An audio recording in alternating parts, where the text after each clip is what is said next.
All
right, well, Kufar, Akbar, everybody, welcome to another edition of the Cross and the Crescent discussion group. This is a show that is dedicated to rightly dividing the truth between Christianity and Islam. We broadcast here from Dawah, Kafiristan, in the depths of the Kafir Cave every Sunday afternoon at 4 p.m.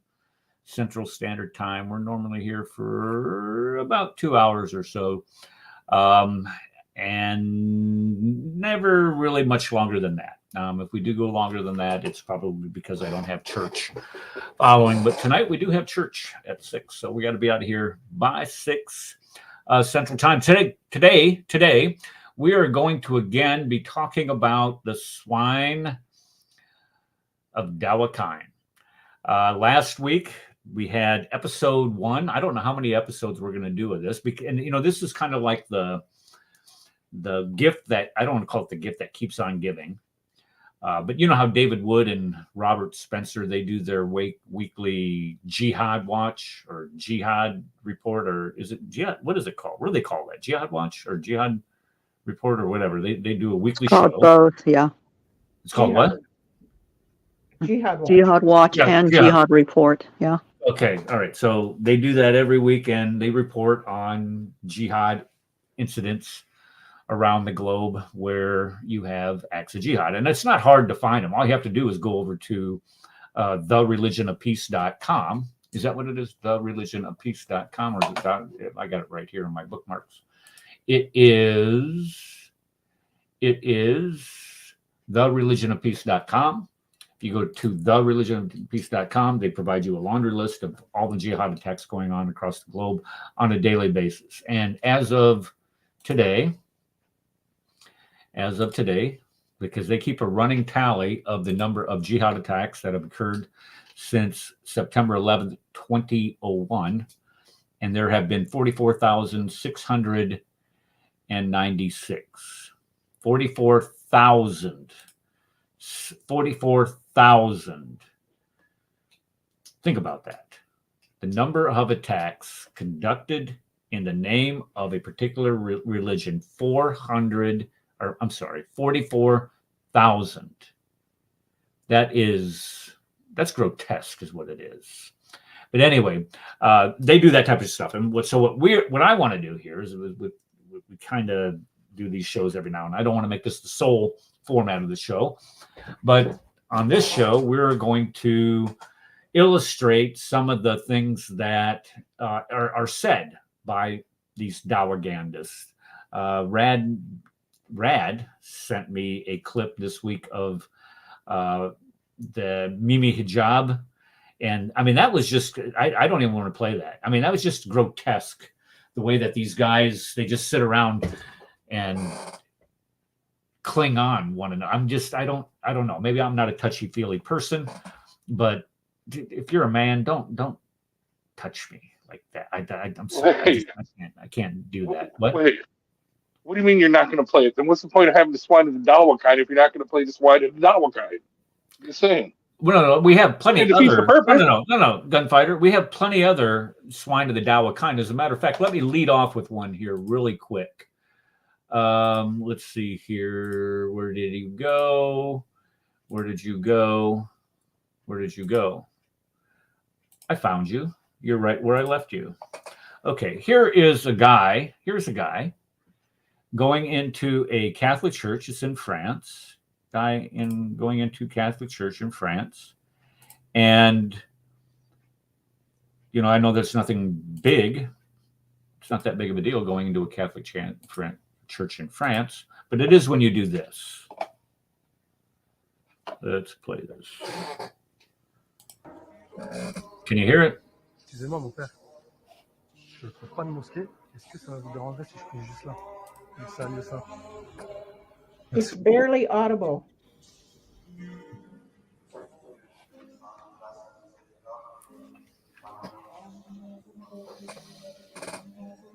Allahu Akbar. This is a Catholic church.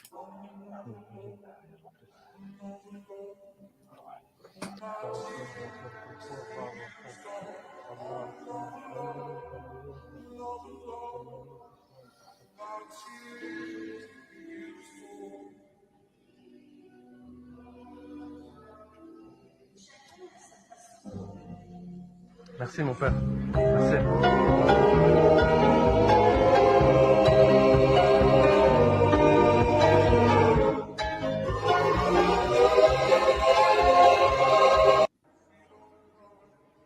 Excusez-moi, mon Okay. My question is, hold on, it's still playing over here on this. Let me turn this off here. Sorry. My question is if this guy walked into your church and did this, would he walk out? Well, he would be escorted out. Let's put it that way. Yeah, a little more than. I'm sorry, I missed. What did he do? I saw him walking back. He went in there. He walked to the front. He walked to the front of the church. He walked to the front of the church and started praying Islamic prayers. Put his rug on the ground, bent down, and then bowed down like a Muslim, said Allahu Akbar. I mean, my question would be, what would someone feel if it was vice versa? If someone came into a church, a Muslim, if a Christian went into the masjid and, praised Jesus in the front of the masjid. Would anybody in here do that to a mosque? Absolutely not. No, I Of would have course more not. respect for them. That's their place, not mine. Good word. Okay. So the I bottom might line is, I might be tempted to walk in front of them, being a woman, because that invalidates all of what they did. well, if they're let's say they're outside like they have in maybe these big groups that they get in, and they take over like city streets to show that their dominance in numbers in that city. Yeah, I would get up and I would stand up in front of them, because what they're trying to do is they're trying to intimidate me by praying in public. If you want to pray, go into your mosque and pray. If you don't have enough room in your mosque, build another, or go get another one. Go buy another storefront or rent out a store. I don't care what you do. But you do not. I would find myself a little pig, put it on a leash, and walk it in front of them, make them run.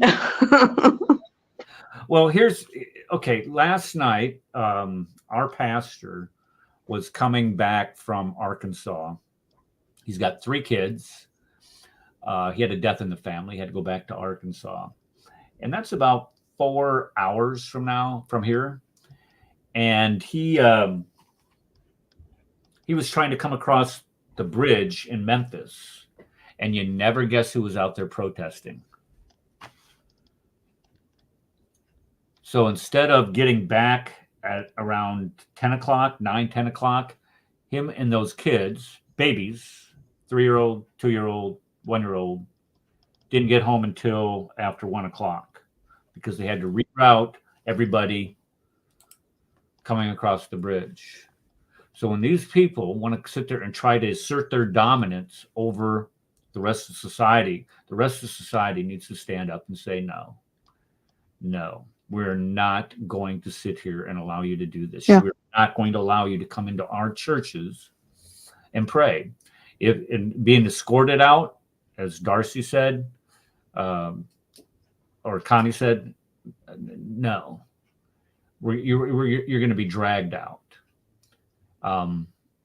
You don't do that is, again, here you have the swine of the Dawah kind going into a Christian building and trying to assert their dominance.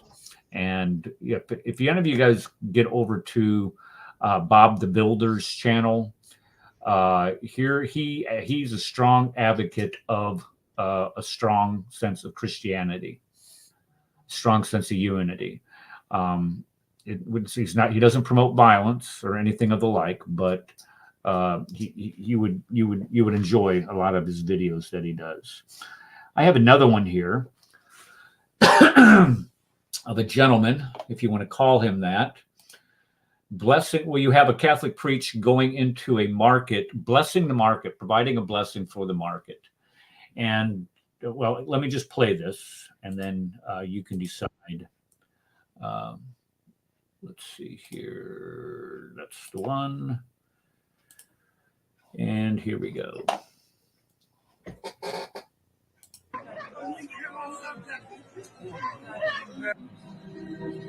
Depuis quelques semaines, les commerçants musulmans ont envahi l'église Saint-Michel pour vendre leurs camelotes. Donc, le curé a décidé, à la fin de chaque messe, de bénir les marchands du temple et le parvis envahi. Voilà, c'est une façon de dernier chrétien de résister à l'invasion. Au grand remplacement. Voilà.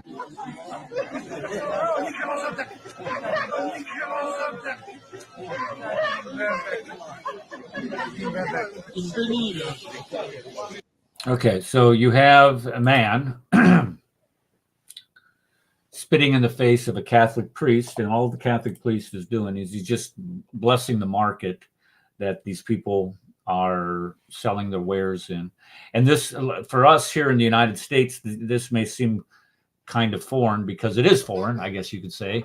But it looks to me that this is in Italy, by the sounds of things. And a lot of times they will just spread out whatever they have to sell right there on the street sidewalks, and people will come by and they'll buy whatever. There's like bags or whatever. And to me, a lot of this, when especially when I lived there, was offensive, because you would go to churches, you would have these people, they would spread their wares out right there on the church steps and sell it right there in front of the church. And, people trying to walk into the church to pray or whatever, they would be, impeded by these people because they got their crap laying all over the place. So with that, I can see where that'd be offensive. But all this guy was doing is just walking through the market and just blessing the market. Now, if you look, let me see if I can get this back up here. If you look in his right hand here, he was anointing the market with holy water. That's what is in that item, that tool, or whatever you want to call it.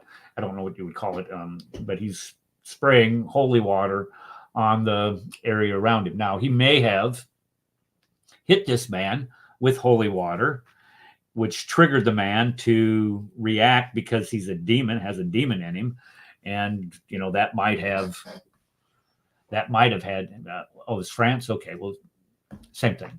I don't want to say the same thing, but no, it's not the same thing as Italy, but same type of culture. It's set up. Anyway, that might have been, excuse me, that might have been, wow, sorry, what triggered the man to spit in the priest's face. However, spitting in the face of another human being, not cool under any types of circumstances, unless you want to get a bullet in your head. That's about the only time that I could think that you would do that.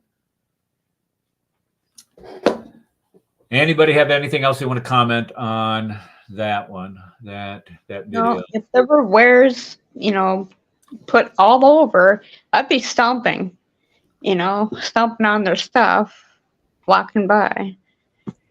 I Okay. had a different kind of thought. I was they're actually lucky they didn't get blown up. I'm going to tell you the truth. That's what went through my head, because some churches, Nigeria is one of the worst places that I've just read about recently, and churches are being blown up and people are being killed. Yes, I have an article on that. Let's see here. UNRWA. I have all kinds of stuff on UNRWA, and I don't want to beat a dead horse with that. But I had an article on Nigeria and how Nigeria is persecuting their Christians. I mean, every time you turn around, they're burning a church to the ground, or they're going in and they're. As a matter of fact, I tell you what. I am going to go out on a limb here, and I'm going to. And let me make sure that you all can see what I'm doing here. I'm going to go out on a limb here, and I'm going to bring up The Religion of Peace. Wait, Eric, before you do, we got to give a disclaimer here, just really quickly here. First of all, yes, spitting in a man's face is definitely swine of the Dawah kind. Yeah. But yes, the Crescent is not advocating shooting or blowing up anyone at any time in any place. Just to let you know, YouTube, please. So we are not advocating that. So the feds and the NSA that are listening, we are not advocating that. We are a peaceful group that likes to blow people up and shoot people. But other than that, we're good. We're not blowing anybody up. Not this week anyway. Okay. What? Who is talking? That was just me. I would just like. Oh, hey, Ed. Welcome. Hey, man. How are you? Thank you. Pretty good. How you doing? All right. Didn't Jesus flip a bunch of tables when they were selling stuff on? It's not weird how you said that, but it's weird how you said that, because when the first place that I saw this was downtown Naples. It was like it was the second week we were there, and we were walking down the street, and people have their stuff laid out, and we were going to go to one of these really old churches, and these men had their stuff set up on the steps of the church, and you couldn't hardly get through. And then when you walk by them, they started barking at you for getting close to their stuff. And I got thinking, first thing that I started thinking, I said, how dare you set your wares up on the steps of God's house? And I pictured Jesus kicking those knockoff Versace bags or whatever type of bags they would sell, the counterfeit stuff that they were selling, into the street. But yeah, that you're exactly right. You're exactly right. Now, let's go back to my experiment here. Let's see if the Kaffir. By the way, Constantine was a Palestinian. What the heck is that about? Okay. Let me see here. Where am I? Okay, here we go. All right. The Religion of Peace. Let's make this big, and let's see if any of these attacks that they list for today are out of Nigeria. Atrocity of the Week church shooting in Istanbul. I have that on clip. Democratic Republic of the Congo. 2 women. Oh, second one. Look at there. Nigeria. A dozen loggers lose their life to Boko Haram. Niger. Oh, here's another one from Nigeria. 7 farmers, including a pregnant woman, are purged by Boko Haram bombers. So, yeah, Nigeria is getting whacked, folks. Our Christian. Read the one before that. Which one? 5 beheaded. 5 people at a church. Oh, let me go back to that. Yeah. That was in the Democratic Republic of Congo. 5 people at a church are among 8 beheaded by ADF Islamists. 22 villages are massacred in Nigeria. When we start talking about the number of terrorist attacks, that's not the number of people killed. That's the number of attacks. Has anybody mentioned the part about where we went in and bombed Syria and Iraq like yesterday. Yeah, we haven't done that. I mean, that definitely devastated the camel herd on that border town that hit, but we didn't kill. Well, no, soul. they did hit some kind of munition storage. If you look at it, I mean, they got unexploded ordnance going out. But for the most part, we didn't really hit or kill anyone. It was pretty much no, we took out 85 Abduls, dude. What are you talking about? Really? I heard 4. I mean, no, so it was we'll 85. 85 different locations is what I heard. No, that's what I heard too. No. Hold on. I'll go back and look. Do you think that's a good thing or a bad thing? The killing them, yes, because no, and I'm going to tell you why. No, I'm going to tell you. No, Issa, I'm going to tell you why. If you bomb a building, let's say you bomb a building and it stores weapons and munitions and equipment, you blow that building up. That building can eventually be repaired. The equipment can be replaced. But as Eric will testify, to train a soldier to operate that equipment, that takes, first of all, you got to raise them up to the right age where they can hold the rifle. Secondly, you got to put an investment in to train them, so on and so forth. So the more you take out, the less they have to operate with. As a matter of fact, I'll give you a thing from Nazi Germany. You know, Nazi Germany had plenty of planes. They still had plenty of tanks. Well, they didn't have fuel for the tanks or the fuel for the planes, but they still had plenty of equipment. What they didn't have was pilots. That was the problem. Same thing with the Japanese. They had plenty of planes, but they didn't have pilots anymore because it takes a long time to train them. And so, yes, that's why. But this is life, though. These are people. These are human beings. When it comes to them starting a war, well, then you do warly, you retaliate and you try to take it out. Issa, what are we going to do? Just fold our hands and say, oh well. Yeah, let's just sit back. No, you don't do that. I mean, because if not, you won't have the freedom to even speak anymore. You see, so they started a war. And everybody else is retaliating against that war that they started. So you got to get that straight. Huh? I got to get that straight too. And I'm a female. Thank you. And thank you, Eric. Yeah, understand when you take out 3 of ours, we're going to take out 85 of yours. Okay. Exactly. But we're all human beings. These are human beings too. Like that. This is what I'm not like. What do you mean? They're not different than us. This is just human beings. Maybe. Okay. So killing 3 is okay on their end. That's what you're saying. All right. Then we're gonna go. Then we're gonna go in and stop it. Let me ask a question. Let me ask. Okay, this is a fair. I think Issa has a fair question. But it's always a fair question, but the answer is big time. The answer is, if you don't stop it, does the behavior continue? Yeah, they continue, right? Well, I mean, 911. This is what a tepid response does. You've had dozens of attacks in the last, I don't know how many months, at our soldiers. They're in their camps, and nothing has been done.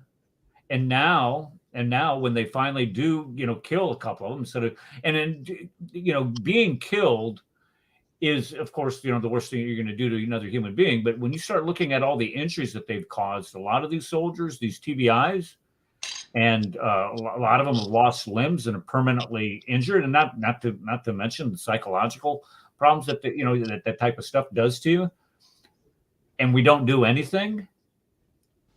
Something has to be done. Or here's what we could do: we could just leave. We could just leave and say, okay, you guys, if this is the way you want to live, then have at it. You've been killing each other for 1,400 flipping years. Who are we to try to stop you from killing each other? Go ahead and keep on doing it. Which is my program. No, we're not going with your program.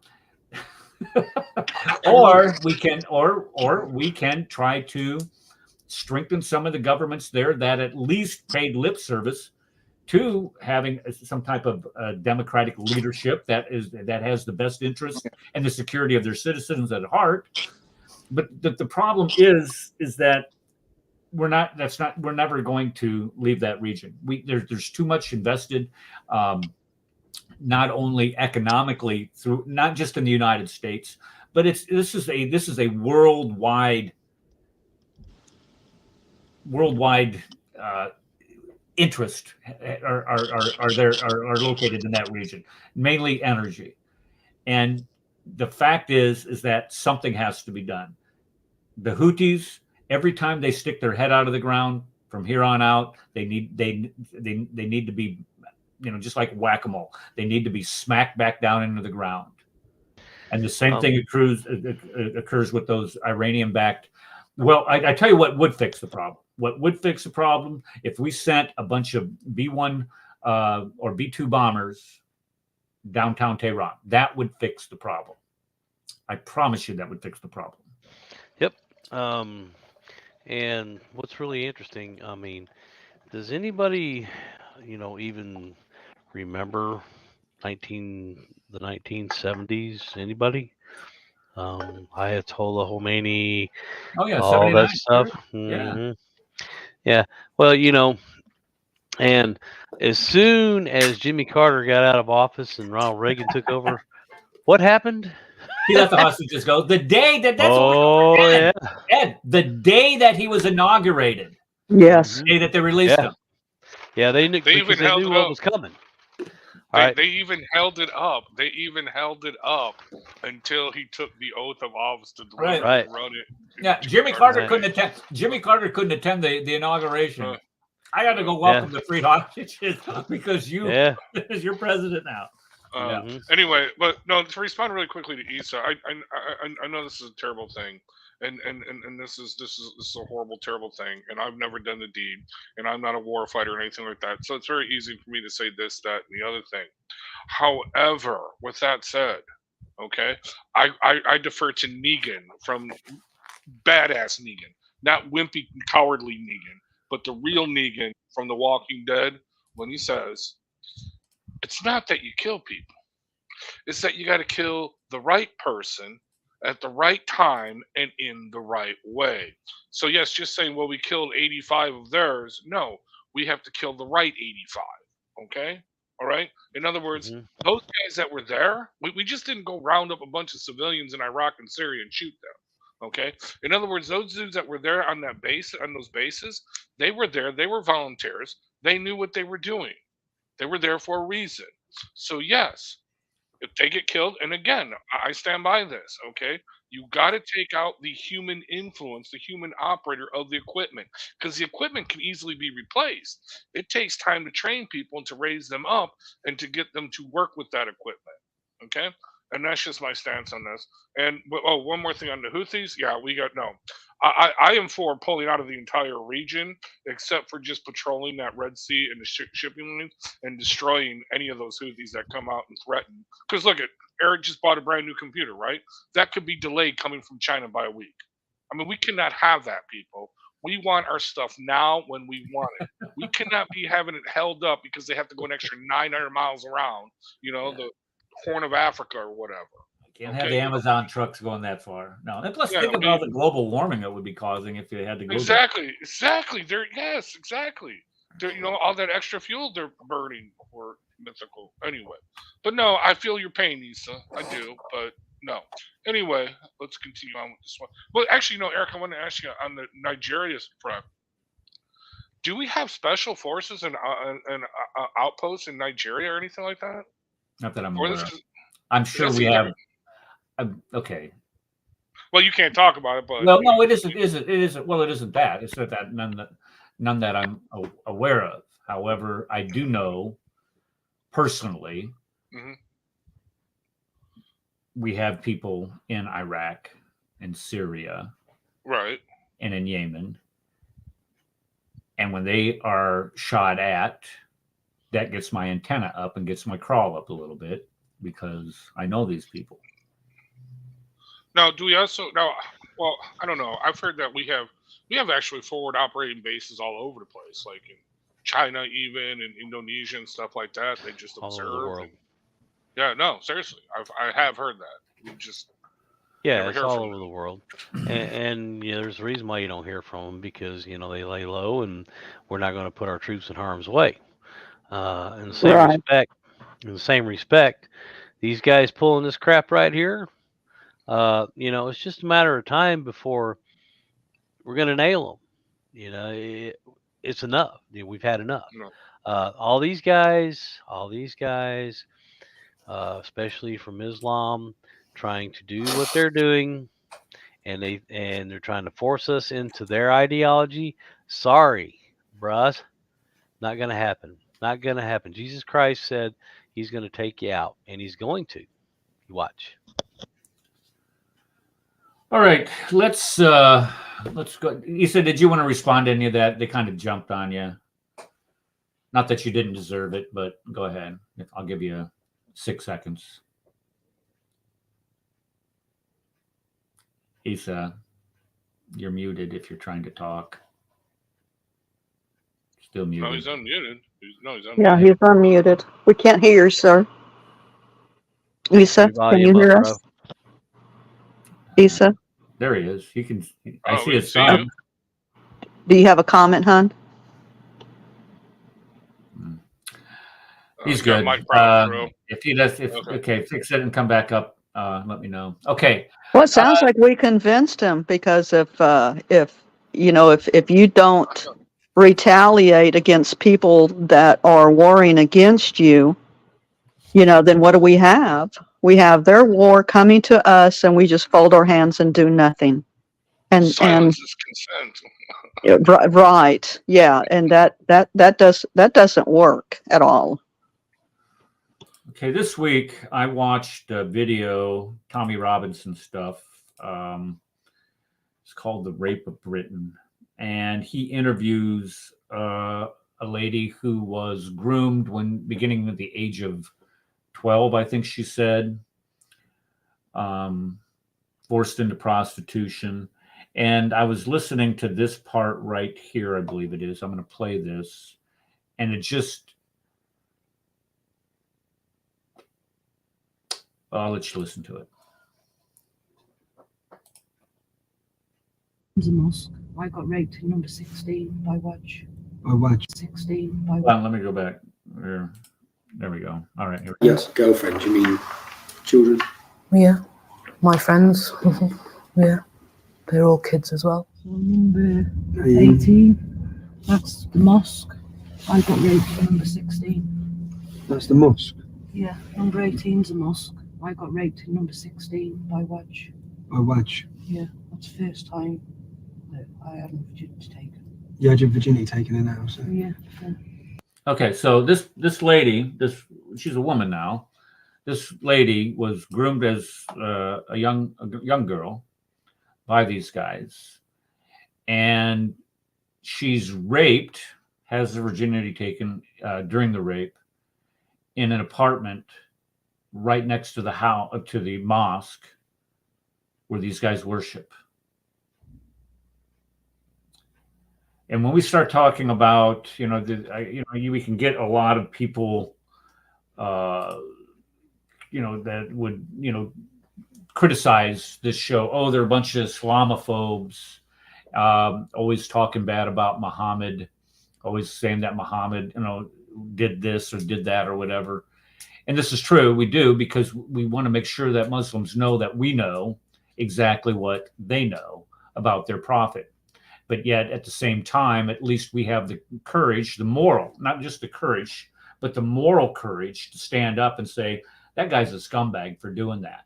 Well, the problem is that scumbag behavior by that guy that they call a prophet permeates into his adherents. These adherents believe what the Quran teaches as far as the treatment of non-Muslims. Because if you look at Quran, throughout the Quran, it talks about all kinds of violence and such. But how can you justify? And look at Isa. He's very concerned. Innocent people getting killed, and I get that. This is one thing. Let me come back to that. What I was just saying, but this is what really gets my goat is that Biden's a warmonger, or anybody that doesn't push for a ceasefire in Gaza, wants to see the killing of innocent women and children, babies, whatever. Nothing could be further from the truth. But the problem is that we live in the real world here. We live in a world in which Islam seeks to dominate. And one of the ways that they seek to dominate is by asserting themselves, like praying in a church, praying by the hundreds out in the streets, taking over cities, spitting in the faces of Catholic preachers. I'm gonna play a couple clips here of what they teach their children also, oh, by the way. Or they take the Kaffir women, Kaffir girls, and turn them into prostitutes, turn them into drug addicts, push that garbage and filth that's in their mind onto them. So when we start talking about what do you do about people like that, well, you do shows like this exposing them and calling them out exactly what they are. They're a bunch of pigs. And that ideology permeates through the pages of the Quran, through the Sirah, and through the Sunnah of said prophet. But this really, when we start looking at England, as far as these grooming gangs are concerned, it's absolutely sick. Look at this article here that I found. Do you want to make a quick response? I'm sorry, my phone wasn't working. Why wasn't your phone working? Didn't you pay your bill this month or what? What happened was when you get called, it disrupts the StreamYard. So that's what happened. Someone called me during the StreamYard. So block them. You got an iPhone? You got an iPhone? I have iPhone. Yeah. Yeah, that's why. Get an Android. Get a real phone. Go ahead. Sorry. You're silly. I'm a Mac guy. Steve Jobs all the way. No, I'm joking. But I think so. I want to say, and I understand the concerns that are going on. Like it's a terrible situation. Like when people bring up what happened with Israel, when we think about the Iraq War, when we think about what happened in Pearl Harbor, when we think about these incidents, I just think if we take time, I know people say, well, that's the weak movement. But I think human life and life in general is so valuable and is so important, and we need to do what we can to preserve it. And I understand certain people make really bad choices. These people who are mounting these guns or whatever are human beings. Maybe they were indoctrinated. I even think this way. I have empathy towards the German people. And people say, how can you? Like when people bring up Dresden, I'm like, they were people under an evil tyrant. And I don't think these German people were at fault. And these people killed my own family. I'm, Jewish, so they killed my own family. And, but I don't hate them because I don't think that they're really responsible. I don't feel that the German people were responsible. I feel they were under a horrible duress from World War I. They suffered greatly. And I just, even one German life is too much for me. And I even if they said they wanted to end my entire lineage and end my entire, I'm like, they still deserve compassion and mercy. And that's what I feel for all of these people. And some of these people are deeply misguided. They're deeply misguided, and they're involved in doing bad things, but they're still human. And I don't think we should take their humanity away from them. So that's what. Okay, so what do we do? They've got the guns, right? So what do we do? Oh, well, we just say for them. Wait a minute, Ed. Mm-hmm. Yeah, Issa. What do we do? They've got the guns, right? They want to kill people, right? They want to put their flag on Islam worldwide. So you're before them. What are you going to do? So what I'm going to do, and this is, I hope that I can operate this way, and I operate in the best, most peaceful way that I can, because I'm human and I'm flawed myself. But I would try to say, this, what they're doing is wrong, and I would try to tell them that this is not right, and hurting people is wrong. And you can laugh at me and mock me and say, yeah, I'm going to laugh at you because that's not going to take. I know, but just let him say it. Go ahead, Issa, please, sir. I mean, you can mock me and say that I'm wrong and say that this is terrible, but I'm like, at least we should try. We should try to make peace. We should try to do education. We should try any method before violence. And I understand it's scary. You're dealing with very scary people who have probably had many years of indoctrination, but they're human, and there's a chance. There's a chance to break through that. There was that guy who was the son of Hamas, right? He became a Christian. And look at him now. Is he doing violence? Is he killing people? No. So how many people could be like son of Hamas? You know, okay. those What you do? like that. What you do What is have you do you done? what you do is you do what Jesus commanded you to do. Right? He says to ask. If you ask in His name, then He will do it. Right? All right. And if you ask in His name, and He will do it. I would choose the cow. No, it's a pig. It's got to be the pig. If it doesn't happen, guess what? These people, I mean, you know, let's look at their manual. All right. They're going by the Quran, right? And if they're going by the Quran and they're insisting on going by the Quran, then they know what they're doing is they're going to end up dead for what they're doing, right? And eventually, no, you know, I don't want them to die any more than you want them to die, right? But if they are going to keep doing what they're doing and they're not going to do what Jesus Christ told them to do, it's done. It's over with them. End of story. Period. That's who we go by. That is the standard we live by, is by what Jesus Christ said. And when we said, when He said, those who live by the sword die by the sword, right? Tell me if I'm wrong. Those who live by the sword, they die by the sword. That's true, but don't you think that would be all then? Everybody who's living by the sword. Yeah, it would. It would. All right. So if you die by the sword, how does that happen? Tell me how that happens, Isa. Well, someone's got to take the sword to you. Exactly. Thank you. And I just think that if we work, I know it sounds like a pie in the sky and a pipe dream and super liberal leftist. I get it. I understand that my position is going to be a little different than people here who takes this. And I think in the essence, everyone does agree with the principle of what I'm saying. But yeah, I understand the reality. Okay, this is what. But here's the issue that I have with it, is that we have tried that. We have tried to establish peace with these people. It's been tried. It was tried before Israel even became a country. But yet in 1929, Over. You ever heard of the Barbary Wars?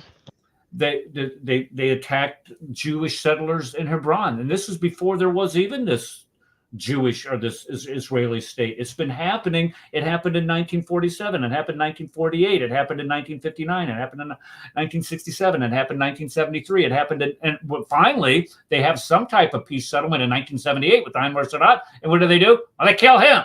And then it happened again in 1995 and with the Oslo Accord. Then it happened again in 2005. They gave the entire thing back to them, said, take it, fine. We don't have anything to do with you. And as soon as they do that, they elect a terrorist organization to do what? A terrorist organization that starts shooting rockets at them. So Israel's been living under this threat from these people for the past 70 years, over 70 years. And they have tried and tried and tried to establish some form of peace with them. But when their peace, they're ideologically, religiously motivated to kill people and dominate and subjugate people, you cannot make a peace with those people. Look at here. Look at here. Watch this. I'm going to play this. And I'm going to play, this is 4 minutes long. Watch what is being done to these children. And tell me, where do you begin? Where do you begin when you teach your children these things?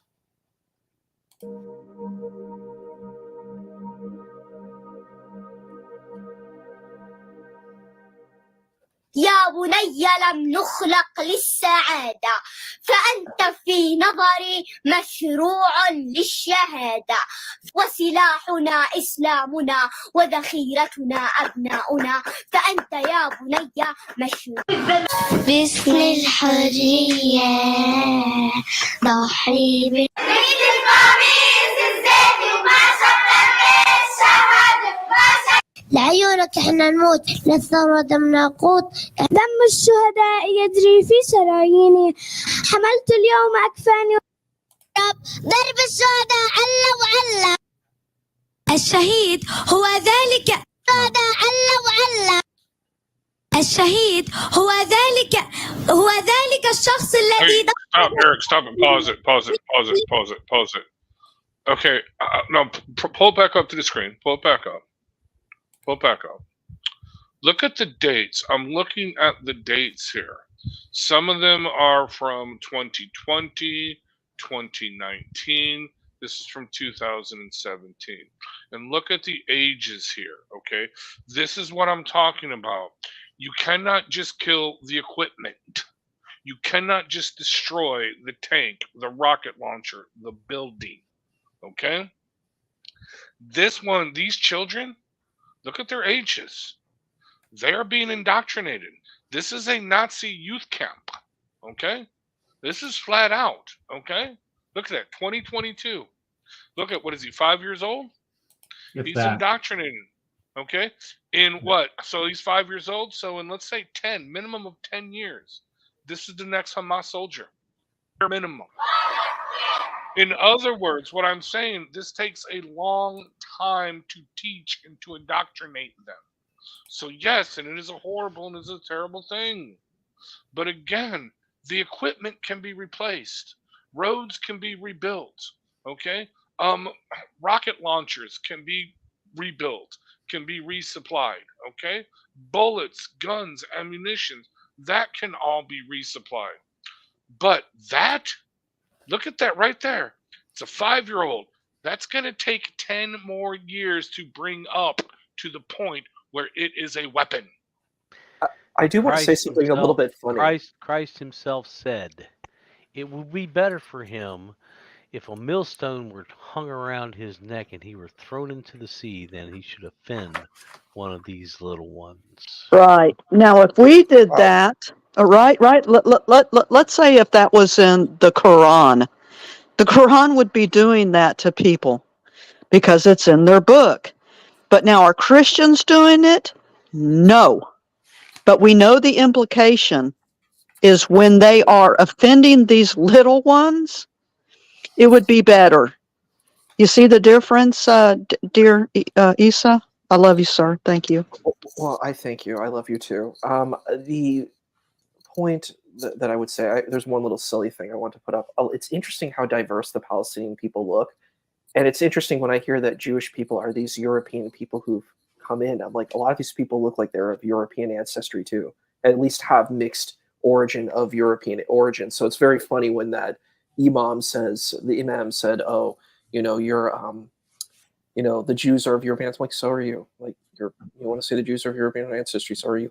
The Palestinians are too. So there's a mixture, obviously. But the point on this issue, I think, is this is a problem. We're dealing with a very kind of totalitarian narrative. Isa, we know that Jews got to do with it. Okay, hold on. We know this is the problem.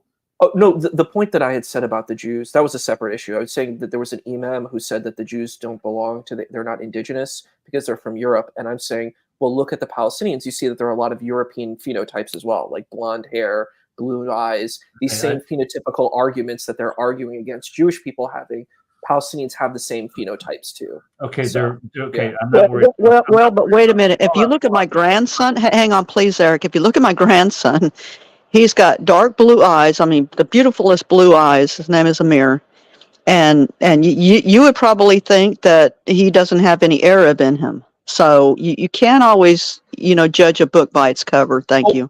Oh, I'm saying they're mixed. What I'm saying is it's obviously that they're mixed. So I'm saying and my son is mixed. My grandson is mixed. Yeah. Your son is also your grandson also has European ancestry too. And I'm saying these Palestinians also have European ancestry. So they can't say I'm this pure indigenous people and the Jewish people are not when they both have the same kinds of phenotypes. That's the point that I'm making. I'm saying that this argument that the Jews are of European ancestry is a fallacious argument. Because if that's the case, so are the Palestinians. They both. No, sure, no problem. But the thing is just what they're teaching these children that they have accepted.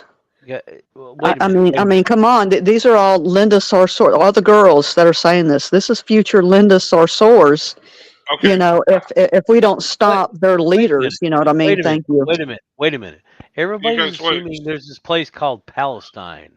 Where the hell is that? Can somebody show me a map of Palestine? Everybody. Sorry. Okay. Where is that? So, No such so place. a couple things. Okay, a couple things. Ed, Connie. Okay, so a couple things. Okay, I think you all misunderstood what Issa was saying. Issa is saying very clearly that the argument from the Palestinian side, or the so-called Palestinian side, the Arab side, the pro-Hamas side, the pro-woke, the pro-everything side, that everything is communist, or that everything is capitalism and imperialism, blah, blah, blah, blah, the idiots out there in the street, is that these Palestinians or these Arabs are all of this dark indigenous people, and the Jews, because some of them are white looking European, they don't belong there. But Issa's point is, yeah, you look at these pictures, yeah, the Palestinians kind of look the same Europeanized, just as the Europeanized or white Jews that they're complaining about. That was simply all he was saying, okay? Another point, we've kind of degraded from the point that Eric wanted to bring up, and that is swine of the Dawah kind, okay? Now, look, okay, we've all beat this horse to death, okay?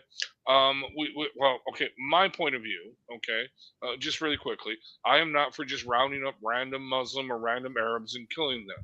What I am saying is that, yes, these jihadis, these Iranian-backed militias, these Houthis or whatever, okay, they signed up, they were brought up, they were raised up, okay, they are weapons, okay, that cannot be replaced. So you take them out, you take that human factor out, okay, they can have as many machine guns as they want, as many rockets as they want, but if they don't have that human factor, that human weapon that is willing to pull that trigger, that is willing to fire that, well, then you've just taken that away. So again, as Negan said, badass Negan, it's not that you kill someone, it's that you got to kill the right person at the right time and in the right way.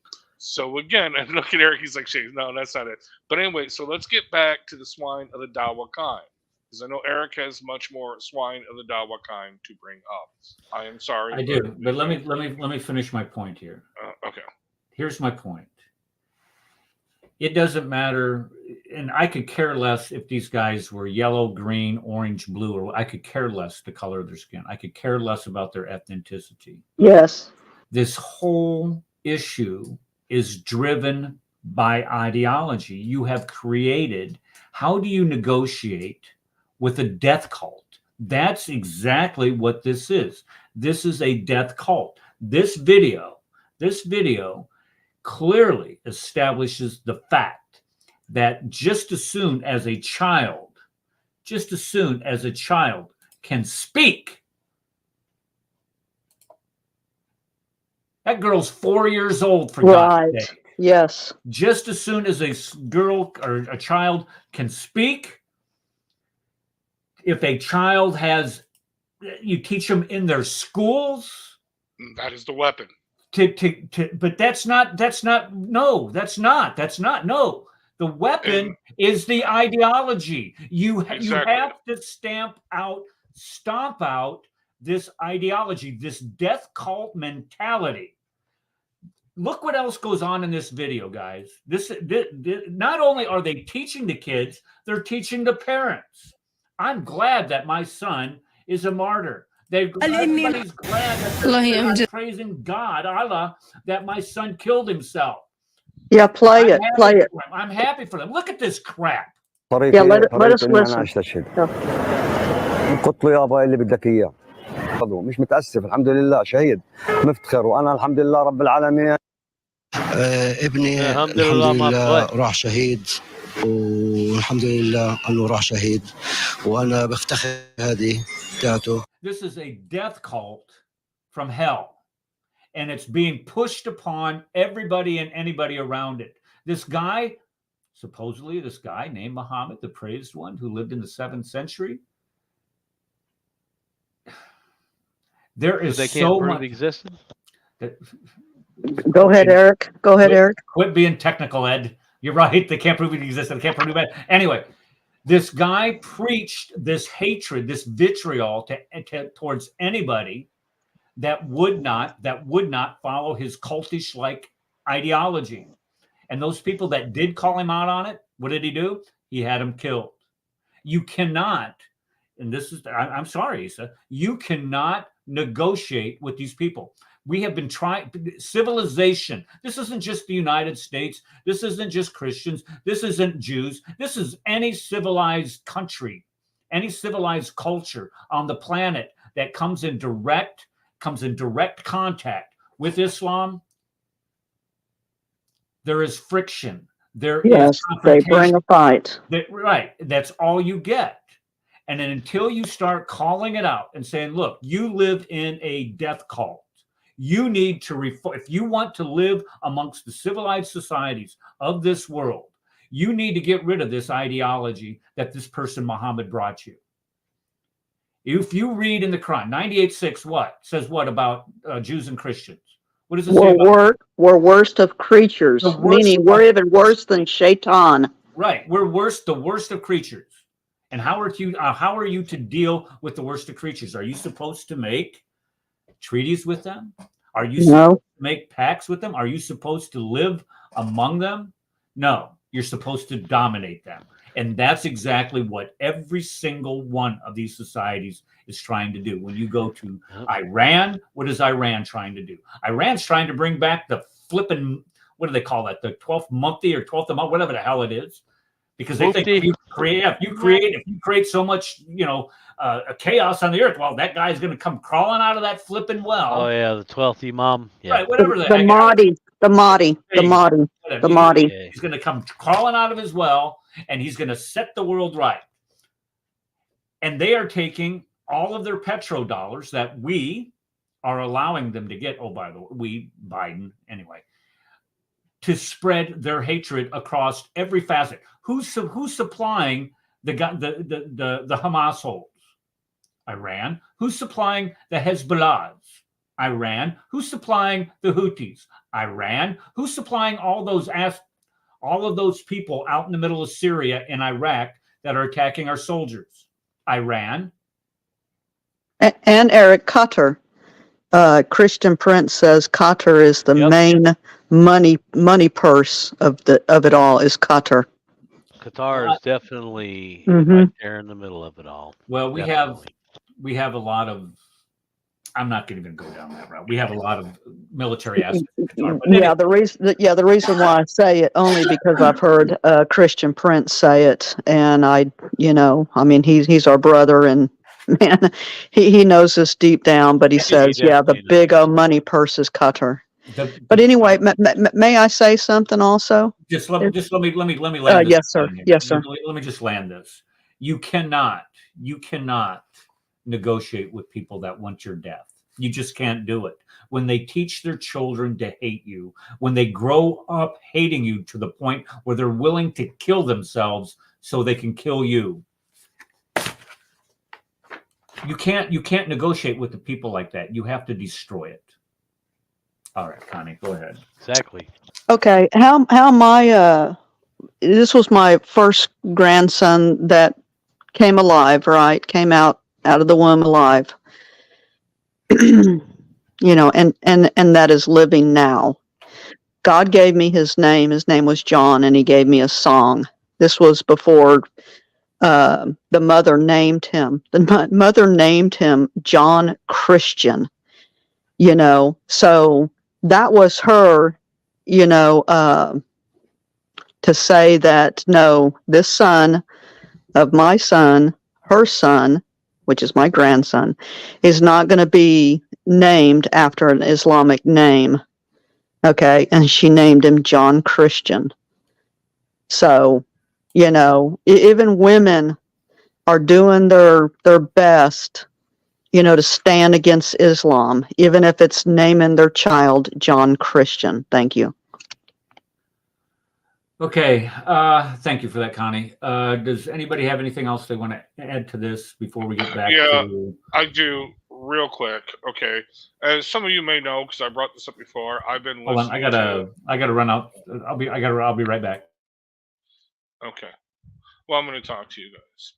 So as some of you may know, I've been reading, or actually listening to, which I have actually downloaded now so I can share it with you all, The Rise and Fall of the Third Reich by Shriver. It is honestly the opus momentos, whatever you call it, opus magnus. Okay, this is a it literally is over 50 hours of audio recording. It's multi-volume set. I mean, no, it is the definitive work on the rise and fall of the Third Reich, written by a man who was there.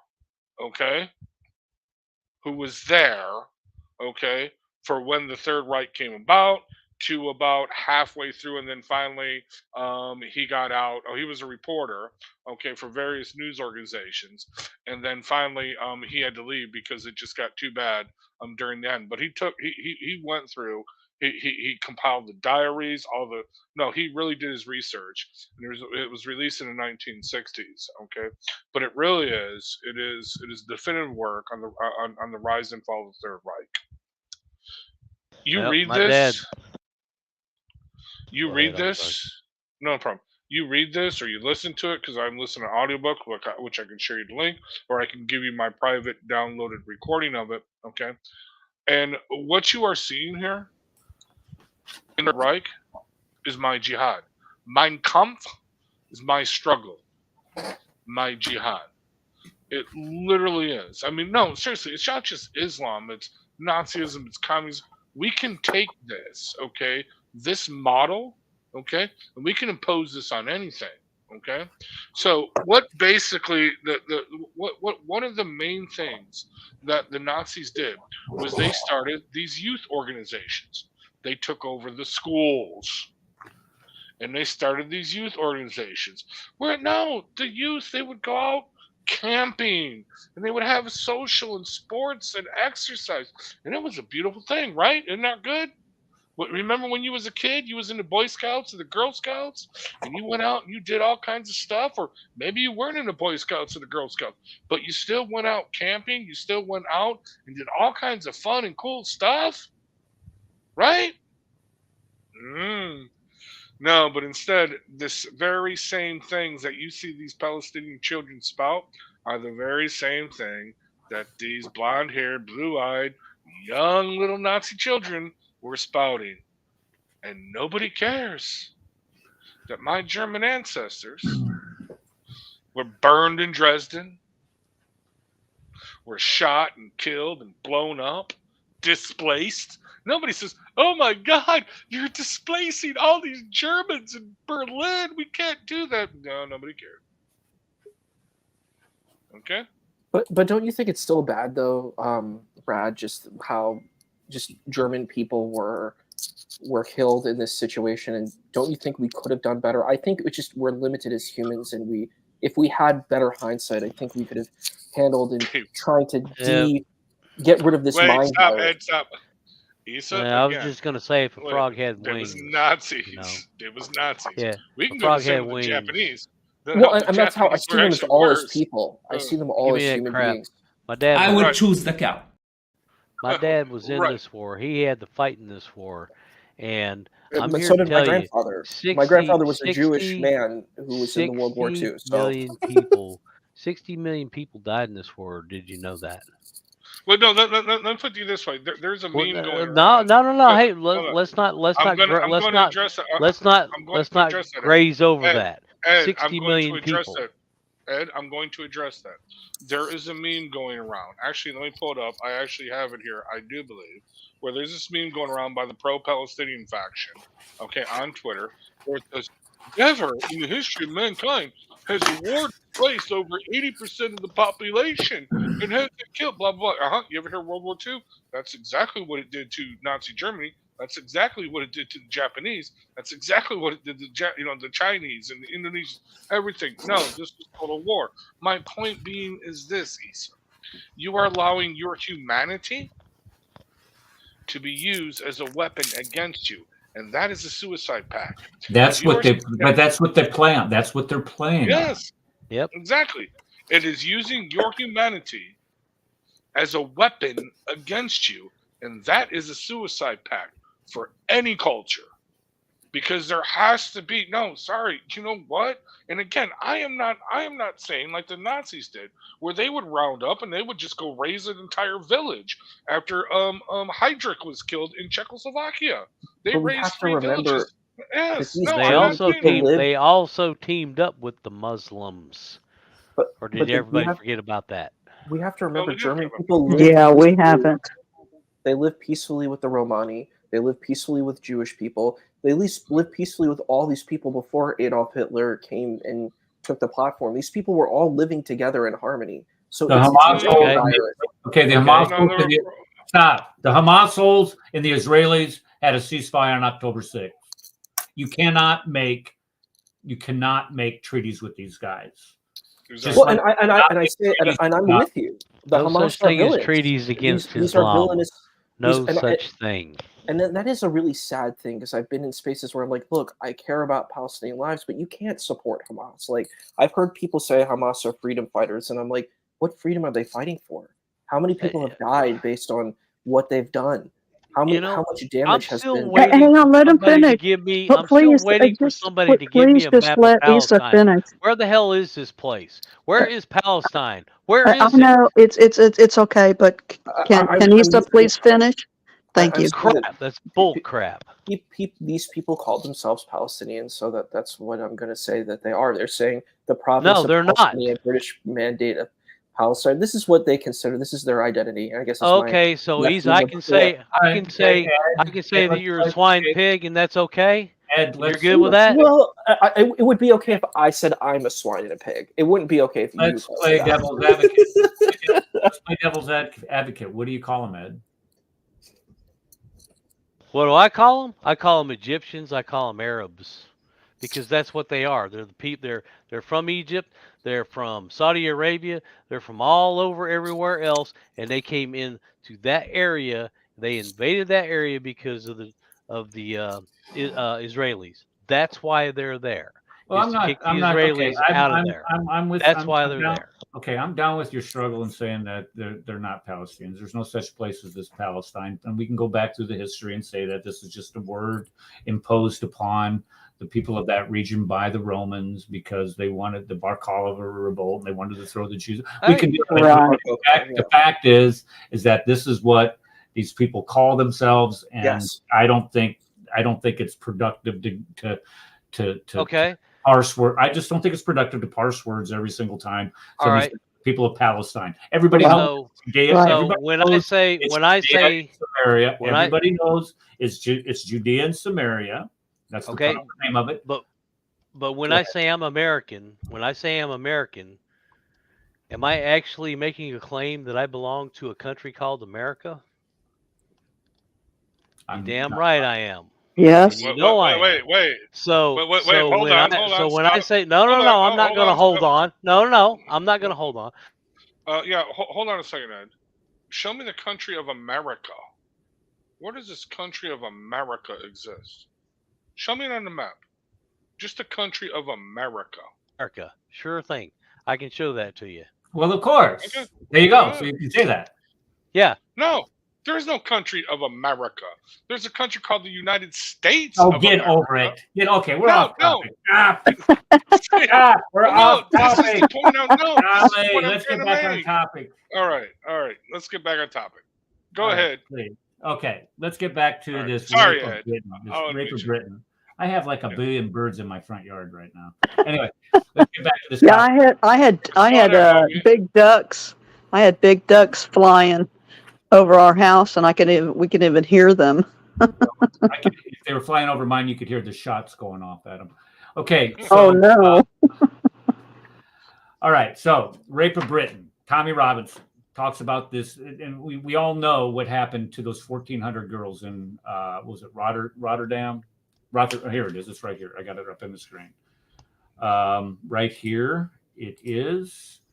These guys, these Asians, Southwest Asians, Western Asians, oh, by the way, are now getting out of jail, doing less than half of the time for sex abusing and trafficking these girls. So they're now, let's see, at least 11 key members sentenced to over 180 years have been quietly released. So here again, we have, these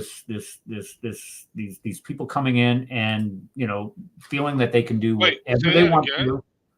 Say it again. The Right dudes that were convicted, the merry few that were 11 convicted.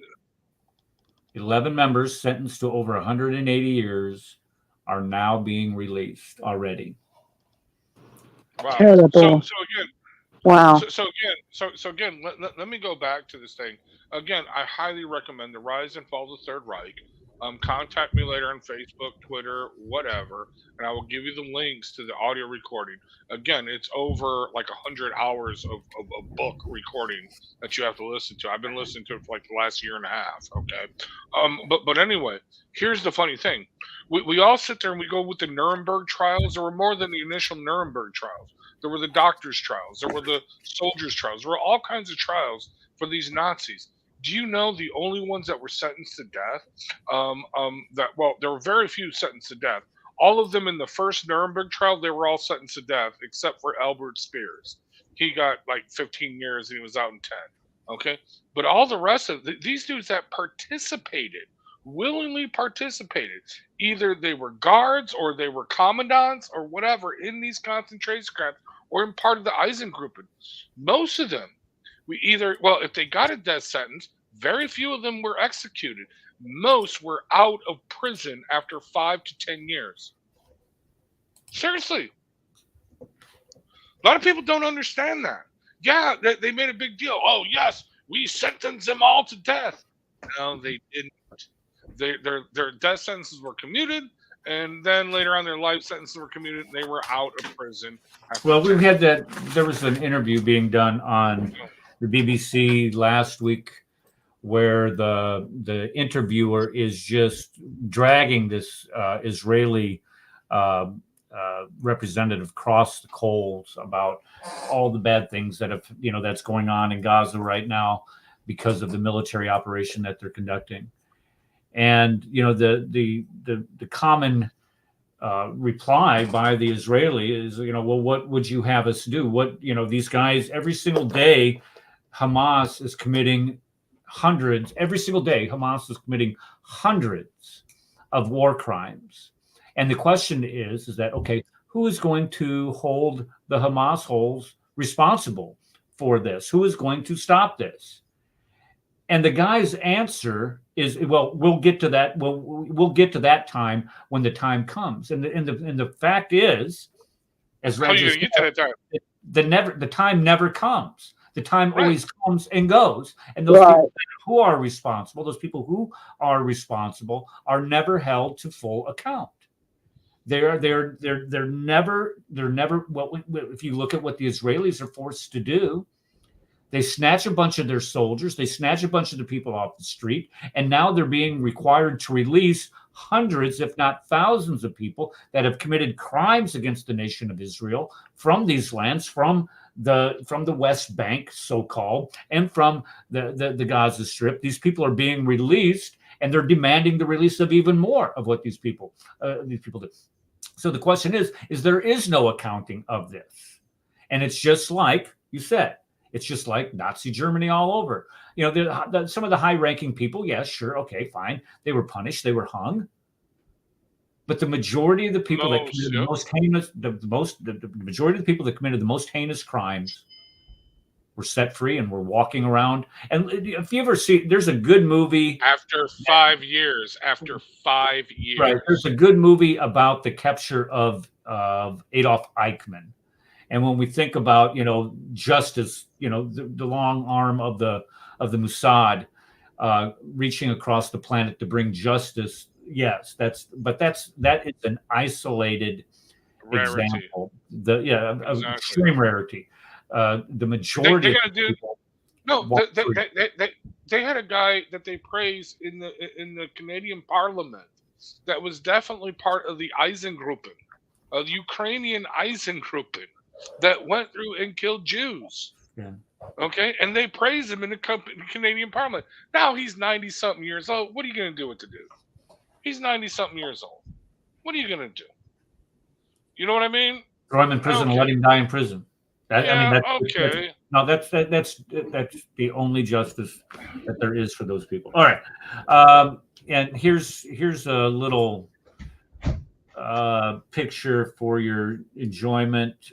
This is where al-Husseini is meeting with Adolf Hitler. What is this? Vintage 1941. Can you guys see that at all? I can see it. Yeah, we see it. Okay. It says 1941. Yeah, 1941. Yeah.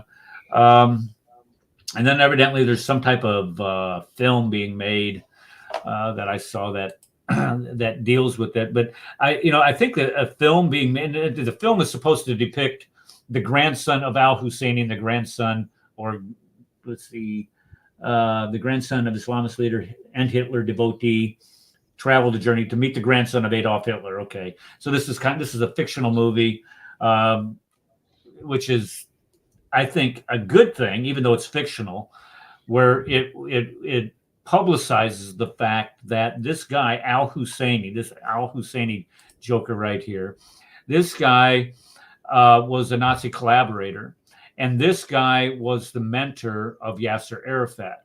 Now, when we think of Yasser Arafat, he founded, a lot of people don't follow the history of the timeline on this. He founded the PLO, the Palestinian Liberation Organization, in 1964. The West Bank was still under the control of the Jordanians at the time. It belonged to the Palestinians. Egyptian. Sorry, Ed. Right, yeah, and he was an Egyptian. He had nothing to do with being a Palestinian. So the fact that when we start talking about this whole idea of a Palestine, this whole idea of a people group, is a bunch of bunk. And this is one of the architects of it. You create this facade that there was a bunch of displaced people there, and now you have these evil Jews took the land from them, and now they have to be give it back, and there has to be this organization. Hold on, I'm getting to this one. Hold on, this is good. This is good. Where'd they go? They're right here. Well, here we are. There we go. Right here. UNRWA. Yes, we've all heard of UNRWA before, have we not?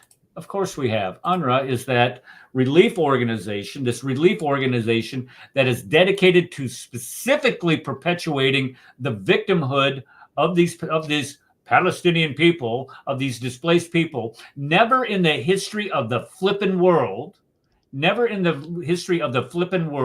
has this right of return or this status as a refugee ever been passed down generationally. The only place that this is passed down generationally is in Israel. The only place where you have an entire government, an entire bureaucracy created in the United Nations that perpetuates this victimhood status of the Palestinians is this organization, UNRWA. This is the only relief organization out there that is allowed to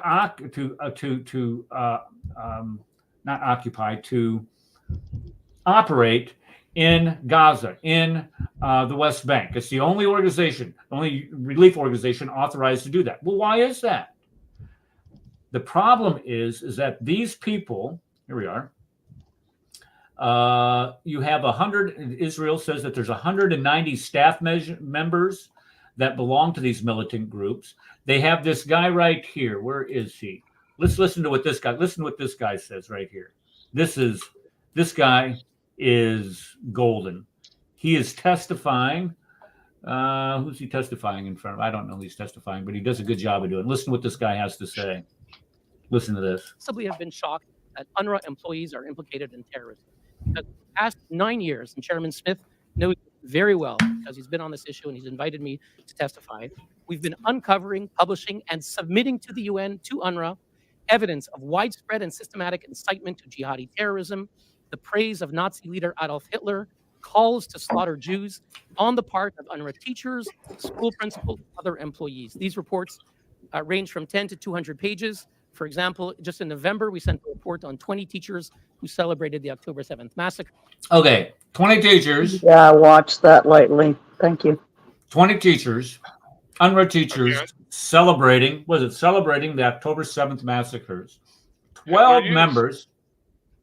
12 members. Yeah, they're teaching these kids to be Hitler Youth is what they're doing. 12 members of UNRWA were fired, which is really weird.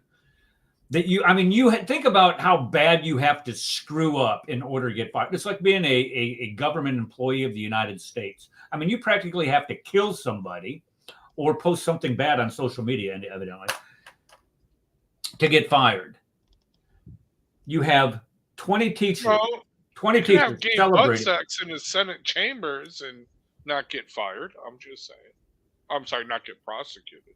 You could have what? No, the dude, physical relations. That's what he was saying. Yeah, the dude that was a Senate aide who had gay butt sex. Stop. No, there's no crime. They said there's no crime. You can literally have gay naked butt sex in the Senate chambers and film it, and it's no crime. But you go on a guided tour by, you know what I mean? Okay. Just saying. Thank you for making me want to do voodoo. Okay, so here you have these do that voodoo, man. I'm going to have to go do something. That's just that idea. Okay, anyway. I actually do agree. I think this UNRWA stuff is very problematic. I've heard the stuff that's in the books, and I'm like, there's a lot of anti-Semitism, and you're right. Like, that has to be challenged first and foremost. Who's managed, Nisa, who's managed all of this money for all of these years? Who's managed all this money? UNRWA. And where is it? Where's this money ended up at? Where does it end? It's ended up in the coffers of these guys sitting in these luxury hotels, living in these luxury high-rise apartments in Qatar, while the rest of the Palestinian people are suffering and starving to death in the street. Right. And you have the funding and of the procurement of supplies to be administered and delivered by UNRWA to do what? Build miles. Good Lord, to build miles of terror tunnels underneath the Gaza Strip. And we just sit back and say, "Oh, let them do it. No problem." Okay. Yeah. Say that again, Eric. This is an organization that administered the disbursement of all of these supplies that were supposed to be meant for humanitarian infrastructure to be built in Gaza, to include pipes for sewers and fresh water. Instead, they used the pipes to create rocket launchers. They used all the cement that was supposed to build these schools, these hospitals, and physical housing for the people to build tunnels under the ground so they could go kill Jews.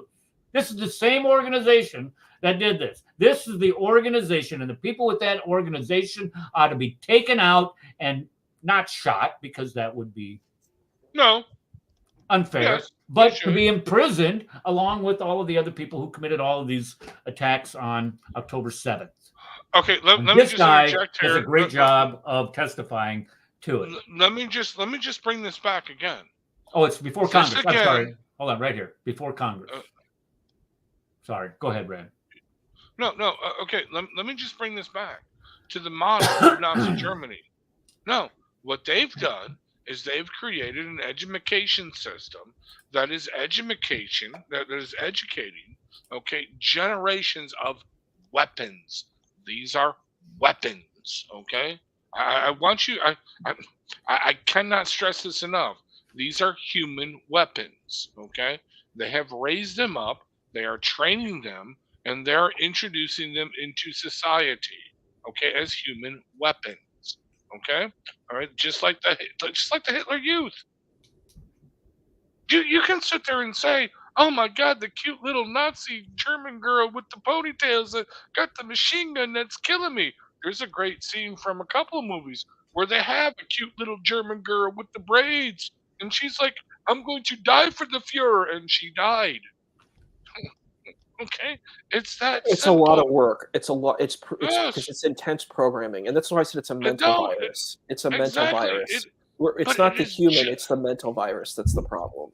Exactly, and it's generational. This is the problem. It's generational. I know, and anti-Semitism is a big problem. It's a huge problem. It's a big problem. Even in America, it was. But no, this has been going on for multiple generations. I know. So we've got to stop the funding. And honestly, Gaza, I'm sorry. How many times has this risen up? Look, you can look at videos of Gaza. Gaza could be the twin city of Tel Aviv. Gaza is actually better than Tel Aviv, okay? In far as beaches and harbors are concerned, okay? It really is. It could be the jewel of the Mediterranean. It really could be, okay? I mean, just in industrialized trade alone, Gaza could be, okay? Not to mention, okay, yeah, hotels, casinos, okay, tourism, good food, whatever. It really, really could be. But instead of doing that, what did they do? They built the tunnels. They built the rockets. They fired these stupid rockets that, honestly, unless you get a direct hit walking down the middle of the street, it's not really going to kill you, or it may harm you if you're 100 feet away. These rockets do nothing. Most of them are shot down. Most of them turn back and land back in Gaza, but they fire them every single day. It is stupid. It is irresponsible. We have the Gaza leaders saying the best thing we did was to trick the world that we were interested in governing our own people. But really, we were fighting the jihad to launch the October 6th. No, seriously. This is their people. I'm sorry. No, I It's hear generational. you. And I it think needs that to be destroyed.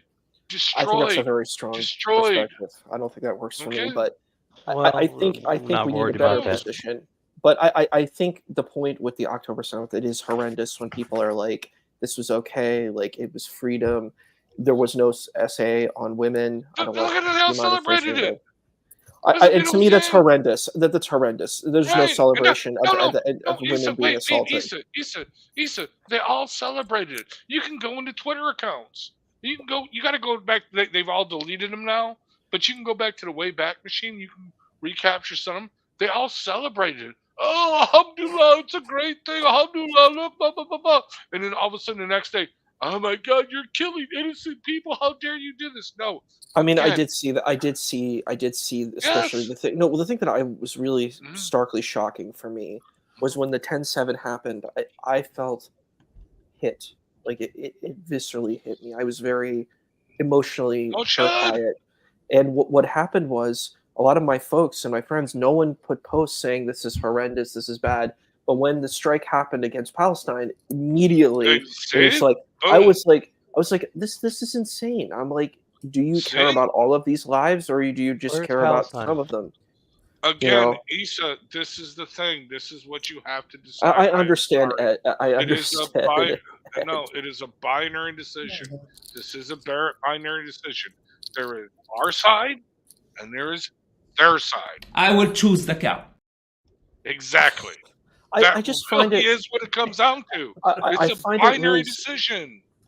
There are no alternatives. It is a binary decision. It is your side, my side. Okay? I would choose the cow. Bam. I just find it to be it's a very sad situation that occurred, and it's like, and it's tragic, and it's a tragedy, and then anybody who thinks that was okay, and they said, well, they just took hostages, and actually the IDF did it, and I'm like, you do know there are Muslims in the IDF too. Like, the IDF is not just some Jewish army; it's actually a multicultural, multi-religious army. Hang on, let him finish, just please. Just let Issa finish. Thank you, hon. Oh, thank you. It's a multicultural, multi-religious army, and I think people need to know that. Like, it's like people think that it's just, and I think Christians serve. It's like anybody can serve in the IDF. It's just like the American military. You can be Muslim, you can be Hindu, you can be Christian, Jewish. It's the same kind of thing because it's a democratic space. Okay, whose orders are they following? You're talking about like in the Israeli army? I mean, it would be the state of Israel, but I mean, the state of Israel is secular. You know, it's not necessarily. It's like America. Israel's state is a secular state like America. So. Yes, it is. Yes, it is. It's not saying, hey, we're going to push like a Jewish rule and everyone. We don't push a Christian rule here, even though majority of the country is Christian. We don't like say, hey, we're going to push this Christian agenda on everyone, because that's what freedom's about.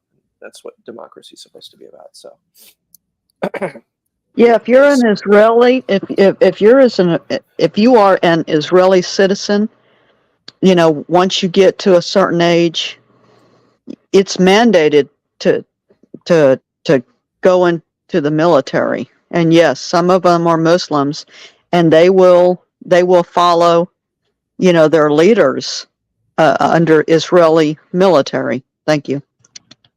that's right. You're right, and that's the same thing. It's that whatever the government is, you're going to follow the government, and Yeah. you know that. And some Muslims, Actually- and for some Muslims, that's the reading that you have to follow the country, and for some, it's not. So just Actually, I got a video here. You mentioned Muslims serving in IDF. I got a video here. Speaking of swine of the jihad kind, or swine of the. Actually, you no, said maybe swine that of the should be- jihad kind. Yeah, no, actually no. Swine It of the says jihad Dawah- kind. No, it No, says- that's a no, good Dawah- name. That is a good Yeah, name. no, Swine of the no, it's- jihad kind. Well, no, this is swine. This is episode 2 of swine of the Dawah kind. Maybe it's swine of the jihad kind. But anyway, here is swine of the jihad kind, Ali McDawah. Okay, no, there was a Muslim, okay, served in the IDF who was killed in Gaza. But let's just play his reaction, if you do not mind, Eric. Sorry for taking over. problem with that. No problem with that. Here we go. Listen. Oh, you can't hear it. Why can't you hear it? Come on, dude. Mute. Dude, get it together. Get it together, Rad. You're a slacker. It's muted. Amateur. Okay, here we go. This shouldn't be done because there is a question mark on his Islam. There is a big question mark on Islam to go and join a force who is actively massacring your brothers and sisters. I was just Question. looking for Imagine this, the people Rad. back in the Thank day, you. and they would have to travel certain distances. Gives you reminders. Download the Quran app now and let it. By the way, I'm trying to find his penis pills advertisement. No, No, let's don't do that. When I heard these news, I was as shocked as you guys were. Who I cares? didn't know. No, he wouldn't be there are shocked. Muslims He who are wouldn't be serving in the shocked. IDF. It shocks you. It genuinely shocks No. I don't know if these people are. There's firstly a big question mark when it comes to the scholars on this person's Islam or these individuals' Islam. For you Pause to it, serve Brad. in the Brad, army, can you pause it just a yes? second? I want to ask. I would like to ask. Scholars. Ali Dawah. Pause. I would like to ask Ali Dawah. You know, the big McDawah. Go ahead.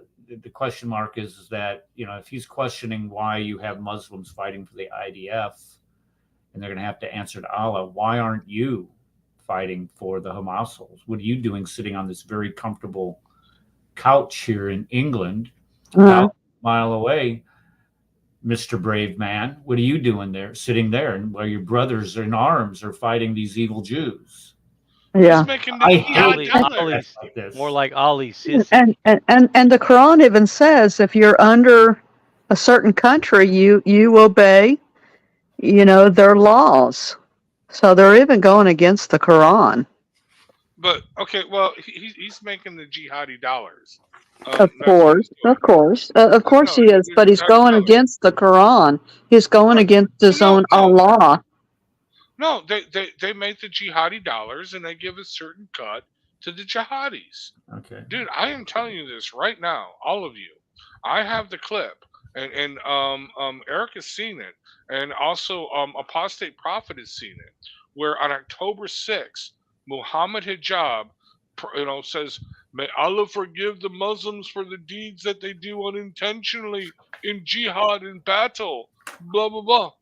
You know what I mean?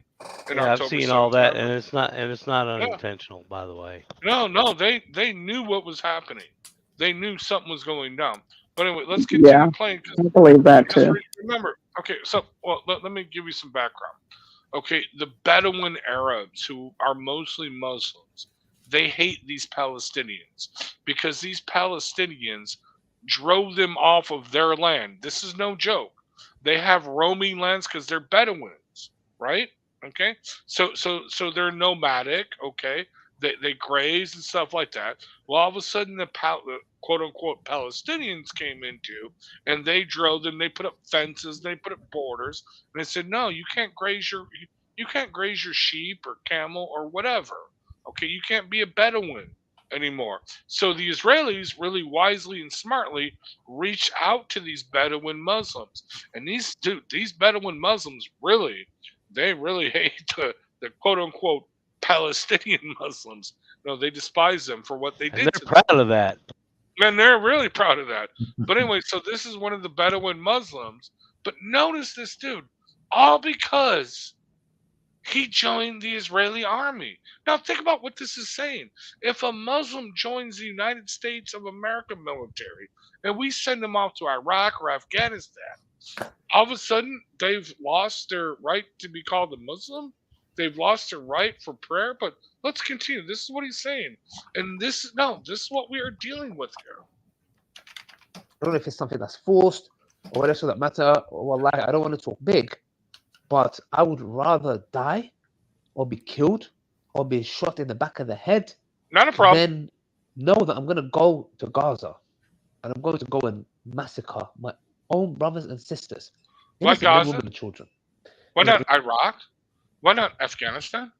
Why not Syria? Why not go to Syria in battle ISIS Muslims who you say you despise and do not support?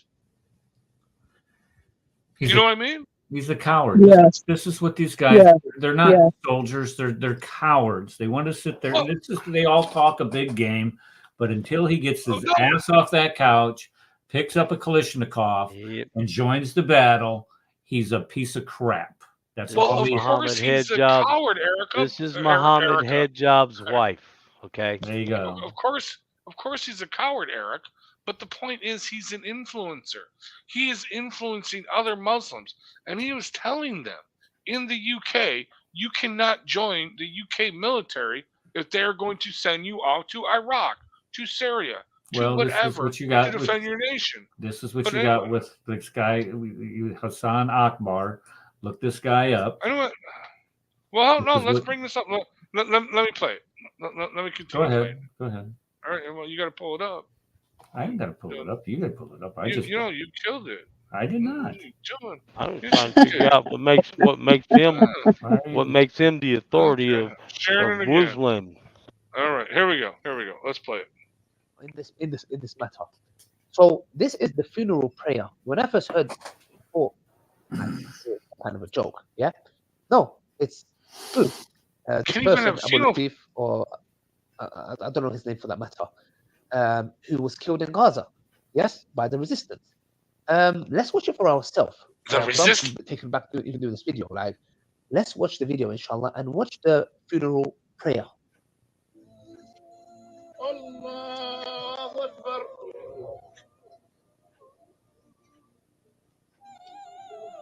TikTok. A Muslim IOF soldier was murdered yesterday. You heard that right. According to the Mossad, his name was Ahmed Abu Latif. Clearly, Rabbina ma latafsh alayh. Nobody's really crying or sad for his death. But anyways, enjoy the hereafter. So, guys, subhanAllah, as you can see, now I've spoken to my teachers. My teachers said very clearly, yep, there's maybe opinions here and there when it comes to, you still need to do the janazah prayer. But the scholars, the majority of the view is that this person's Islam is in question. There's a big question mark. The fact that No, it's not. No, it's not. Even that is like weird. But for him to go and outright join the IDF in the battleground, on the front lines against the resistance, or whoever for that matter, and get killed, they use the evidence from Hatib ibn Abi Balta when he wrote a letter to his family, or the Mushrikeen, or along those lines, if I'm not mistaken, that the Muslim armies are coming. And this letter was obviously by Wahi, that the Prophet ﷺ ordered Umar ibn Khattab or Ali radiallahu anh to go. There was a woman carrying this, and subhanAllah, they found this letter, they opened it, they confronted Hatib ibn Abi Balta radiallahu anh, and Khalid bin Walid said, let me hit the neck of this munafiq. And outright, this is hypocrisy. Who had the obviously, Hatib made it very clear. Do you know what a munafiq is? Yeah, he's conflating, but he's conflating. You know, the Quran says if you're under, you know, the other countries, you're supposed to obey the laws. So he's conflating, right? He, you know, he's just conflating two opinions here with Islam. Thank you. Well, no. Well, Yeah, you're right. That's fair. No, he's calling this dude a money, Munafik. A munafik, which a means, munafik is a hypocrite. Yeah, which goes against Islam, which goes against the Quran. He's declaring takfir. He's takfiring this person. Yes, he is, and he's ignoring the Quran. Thank you. But are you talking about the Meccan Quran or the Medina Quran? Because they right, Sharon. Yeah, Sharon, come on, Sharon. Hang on, Rad. Please, Sharon. Go ahead, Sharon. Oh, because No, I'm sorry. I'm gonna have to mute everybody. Oh, come on. Let the lady speak. Let the lady speak. Let Sharon speak for 30. No. What are you doing, man? No, there is no difference between the Mecca Surah, the Meccan Quran, and the Medina Quran when it comes to the munafiqeen. They're hypocrites. They need to be destroyed. they're hypocrites, but okay, yes. But so there's no difference. The Meccan Quran is used like in the first stages of jihad, you know, to trick us, and then as their numbers grow, they use the Medina Quran, and then some go ahead and use it anyway, the Medina Quran. But okay, that has nothing to do with what he's saying. No, this is not what he's doing. Yeah, but this. Yeah. Go ahead, Sharon.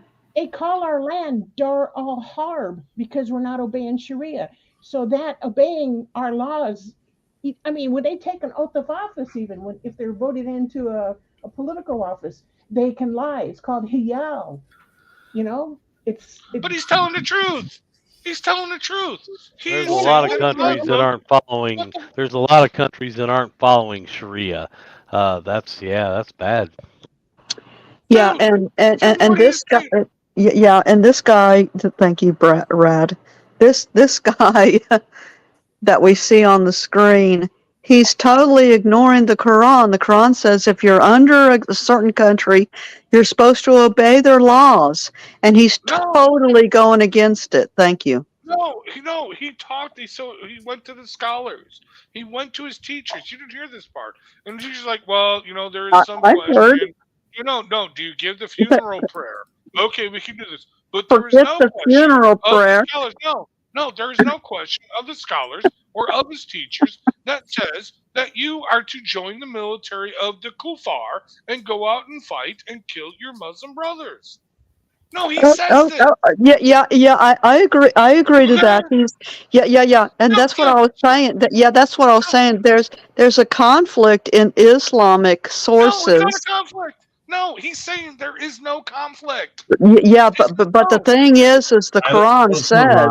The thing is the Quran says if you're under a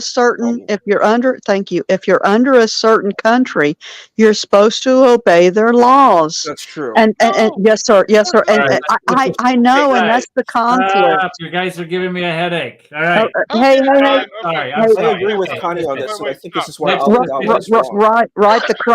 The Quran says this, but then you got the scholars saying the opposite, and that's what I'm saying is there's a conflict in Islam.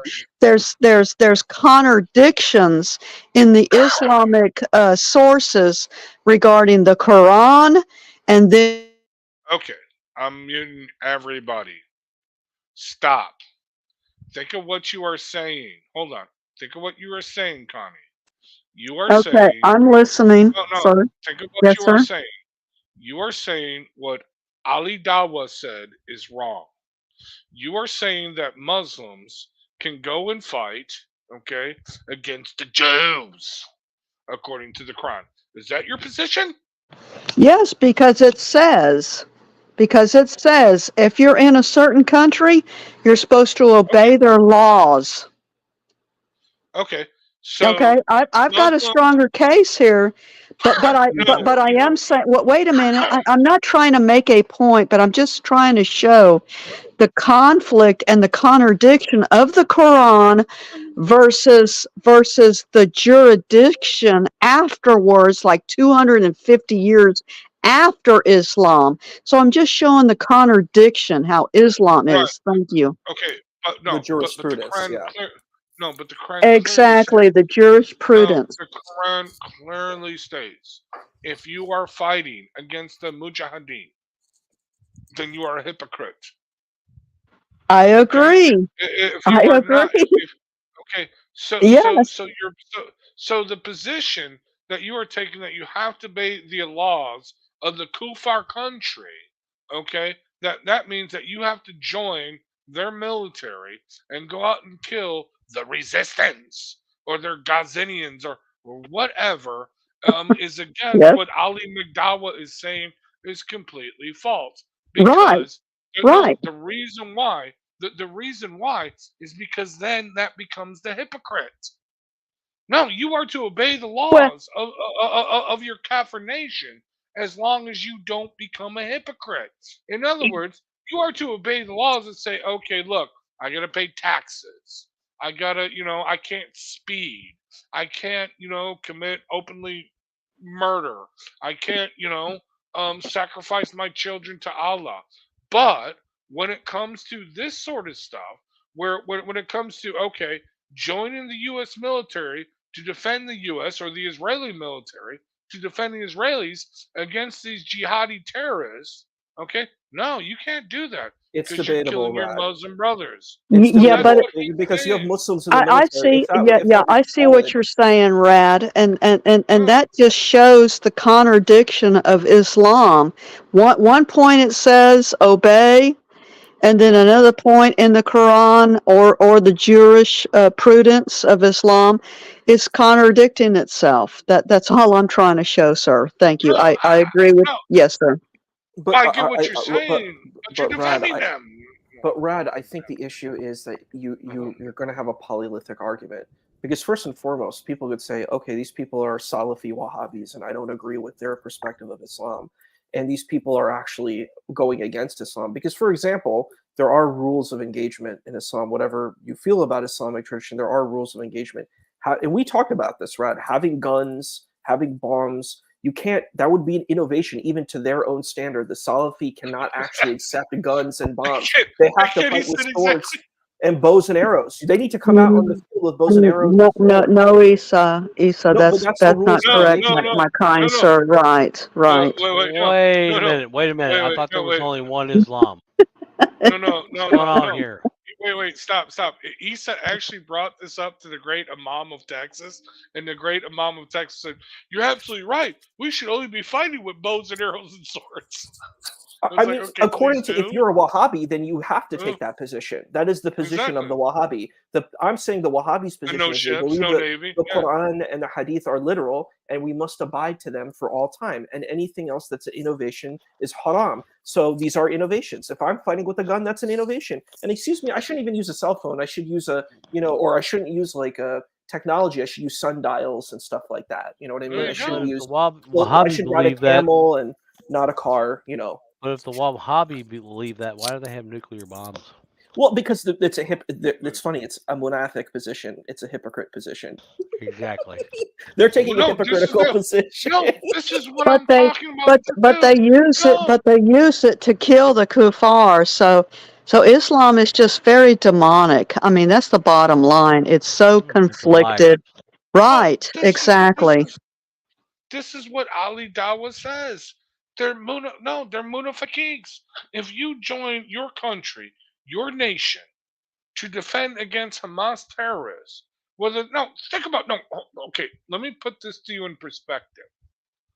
In Nazi Germany, there were Christians in Nazi Germany.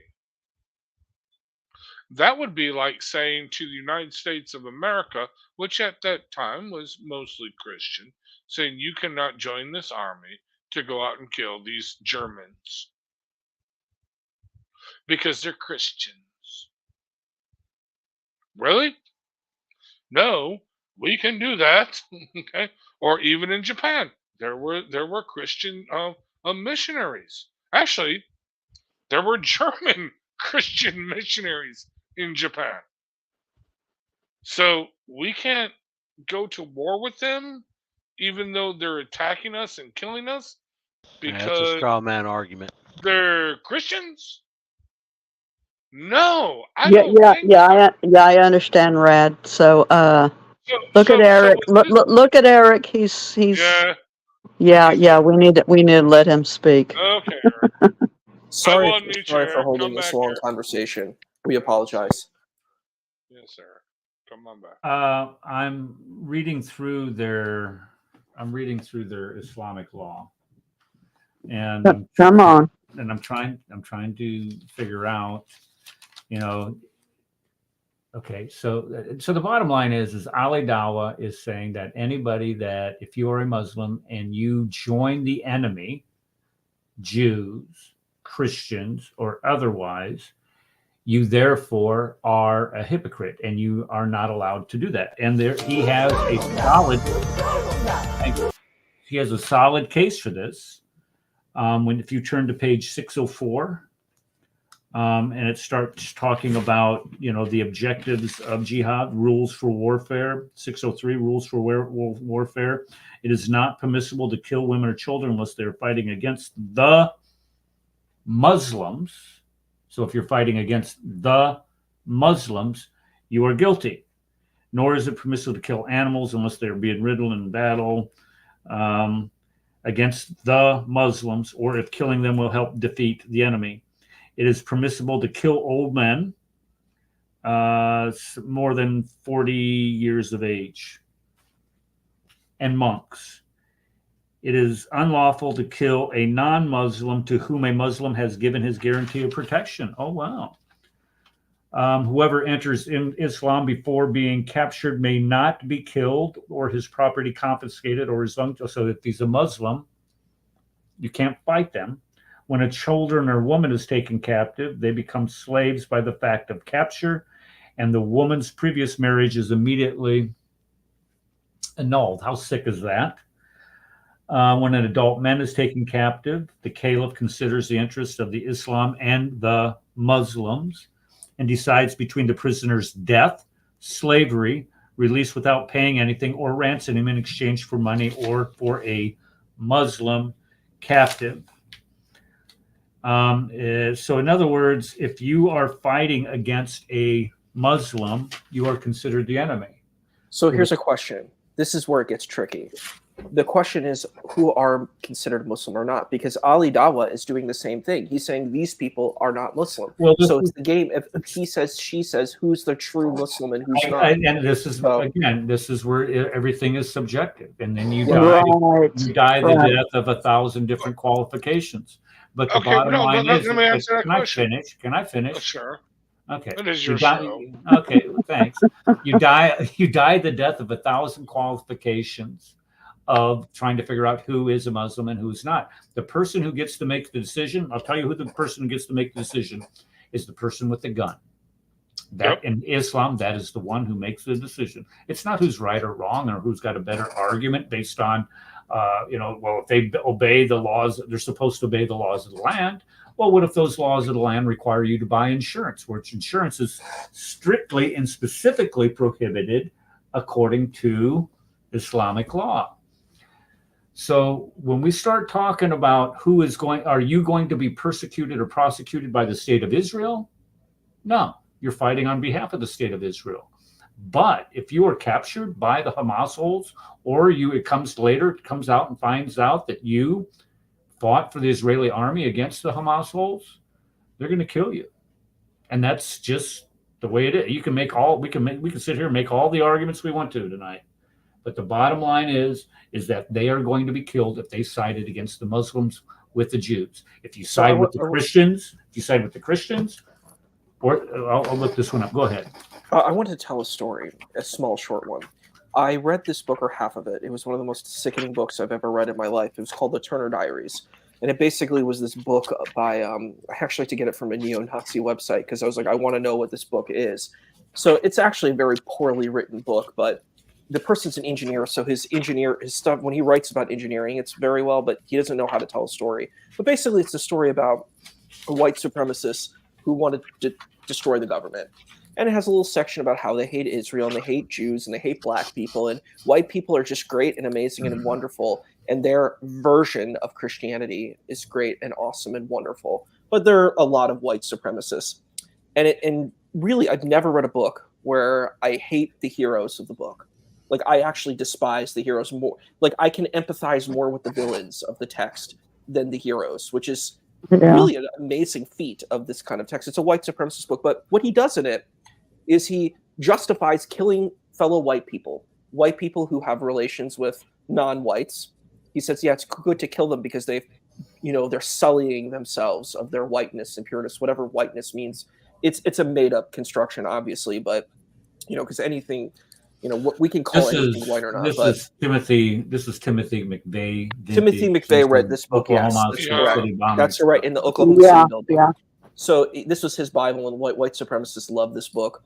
But it's a very sickening book, and basically in the text, it justifies the killing of other white people. Even though they're trying to create a white utopia, they have to kill other whites who don't follow their thing. And this probably fits the same way. How do you justify saying, I hate these Muslims because they are Muslim? It's very hard to try to, you could try to take the reliance of the scholar and try to finagle it. But if they are Muslim, they haven't done anything that violated their creed of Islam. Like, they pray 5 times a day, they fast, they do all of the pillars of Islam. It's going to be very hard to just say, okay, they're not Muslim anymore. Like what we do with you, Issa, right? You're Muslim. Like what we do with you, sir, right? No. Right, Issa? Wait a minute, Ed. Or Brad. Right, Issa? Like what we do with you. Right. Is that correct, Issa? Yeah, well, I think we have a fair and open dialogue and discussion here, and I think that's there you go. Important thing. So the issue that I have in these spaces when in this dialogue with the white supremacist is, so the thing is, they say we're gonna kill the people who are not truly, because they're not really white, and that's the same thing. If the Muslim chooses to do that, then their whole thing crumbles. That's why Adolf Hitler was destined to failure. If he wants to have a pure white nation, there are going to be white people, so-called white people, who fit his agenda of whiteness, who are going to oppose him and say, no, we disagree with you. How do you deal with these types of people? You have to figure out a way to make them not white. And that's the same thing that these folks are trying to do with these IDF soldiers who are Muslim. You have to make them not Muslim. But to make them not Muslim, you got to go down a really intense rabbit hole, and it doesn't work. It's not going to work for them. What happens with the folks that are Muslim as opposed to the people that aren't Muslims? You see, because it's the same thing. If you're not Muslim, well, then you're the enemy. Page 602, Division O, Chapter 9, Paragraph 7. Muslims may not seek help from non-Muslim allies unless non-Muslims are considerably outnumbered and the allies are of goodwill towards Muslims. The Caliph makes war upon the Jews, Christians, Zoroastrians. So it's all, if you make war against the Muslim on behalf of the Jews, I mean, do you really think for a second that you're going to walk out of there alive? But it's the same conflict between Shia and Sunni. Like, you take Iraq, for example, and you were weren't you in Iraq? I think you were there, right? I was, but I'm saying. So they said that there was takfiring. There was takfiring, saying, well, the Shias are not really Muslim, so it's okay to kill them. Right, but do you think that is a greater crime than taking a side with the Jews? I think if you're praying 5 times a day and you're fasting and you're doing all the rules of Islam, it's very hard to try to play that game. All you can do is pull a political game, and you're saying, well, politically they're not doing what I want. I'm like, but they're following the rules of Islam. This is siding. This is siding with the Jews. You're siding with the Jews. Stop. Okay, everybody. Let me put this in perspective real quick. We ain't got much time, Rad. You got to go. Okay, Issa, there are videos, you can watch them, of ISIS takfiris where they stop people on the road and they ask them, how many rakas do you do on prayer? And the Muslim, the truck drivers say, what? Yeah, I do 5 rakas, whatever. Oh no, you forgot the raka when you enter the mosque. Because you have to bow before you enter the mosque, so therefore you're not a Muslim. They shoot them in the road. Yeah, and see, this is the problem. If you play that game, if you play that crazy insanity game, they do play that game. No, and I'm saying when people do that, then the problem is they become liable to the same problem themselves. I can play the same game. So you can do the same attack against the Salafi and the Wahhabi. The Salafi and the Wahhabi does something that could be considered extremely criminal. The thing that they do is this thing called anthropomorphization. So there's this idea that Allah is supposed to be kind of he's all kinds of parts. He's a potato. But no, he said but the idea that he sits on a chair and that he's a hand, he has a literal hand, he has a literal eye. And the same problem is if they want to attack the Christian and say, well, you say that Jesus is God, right? Or the Son of God. Well, the problem is it falls if on the anthropomorphist Muslim, if they face the same thing, except it's worse because they're a hypocrite.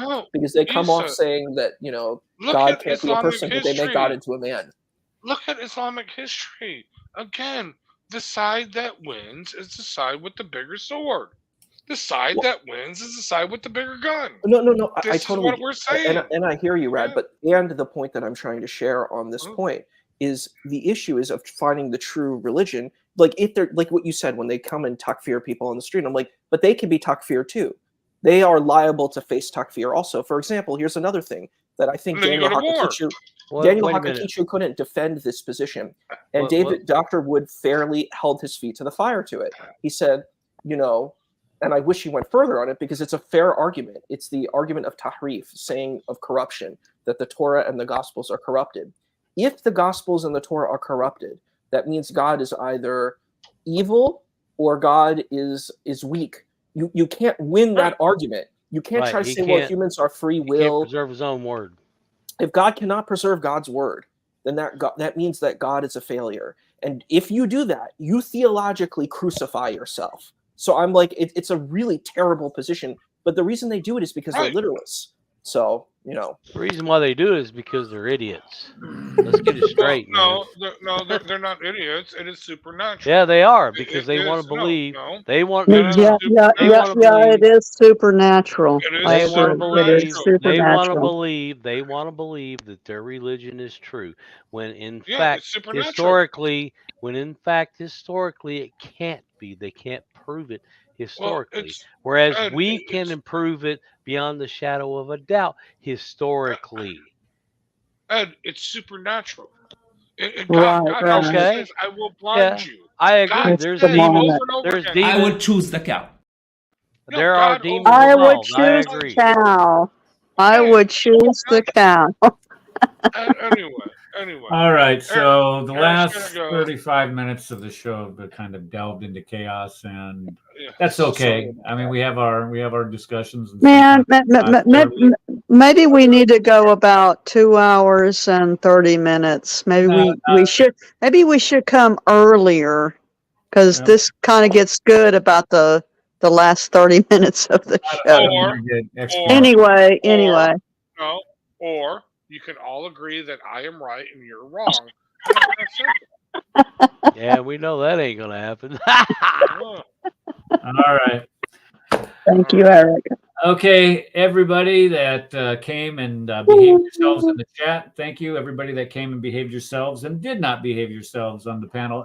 You have no idea how much I value your opinions, and I enjoy listening to the discussions and participating when I can on my own show.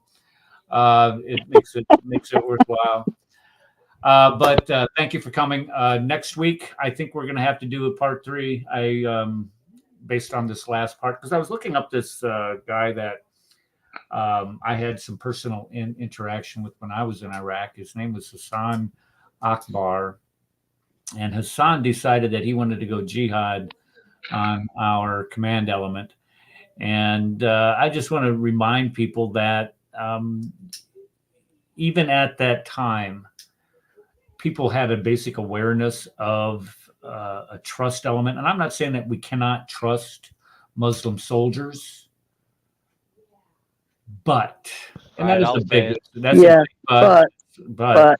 but there is always going to be this element of allegiances. Where are your allegiances? And this is why I'm kind of surprised that the Israeli army is, they allow them full citizenship. You have Muslims that vote in that country, have their own party, political parties. But they're apartheid. Supreme Court. They're apartheid. They're apartheid. Member of the Supreme Court. I know that's a lie.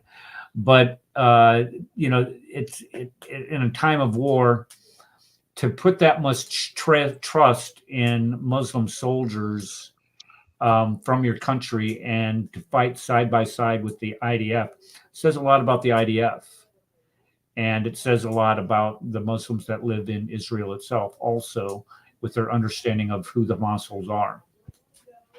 But I'll leave it at that. Okay, thank you everybody for coming, and we will see you next week.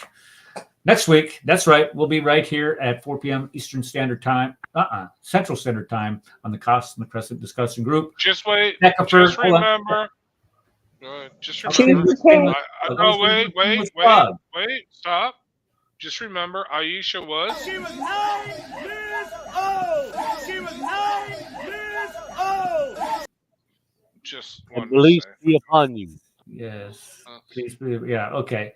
What was I going to say? Thekafur.com, thekafur.com, thekafur.com. I haven't updated the website in a week and a half. I apologize, but I'll get something there this week. I know what the heck. All right. We will see you next week on the Crossing the Crescent discussion group. Where are we? Cold close. Where are you? Where is it, Rad? Did you hide it? No, I didn't hide it. What the heck is wrong with you? Advanced student and specialist. That the standard narrative has holes. That's what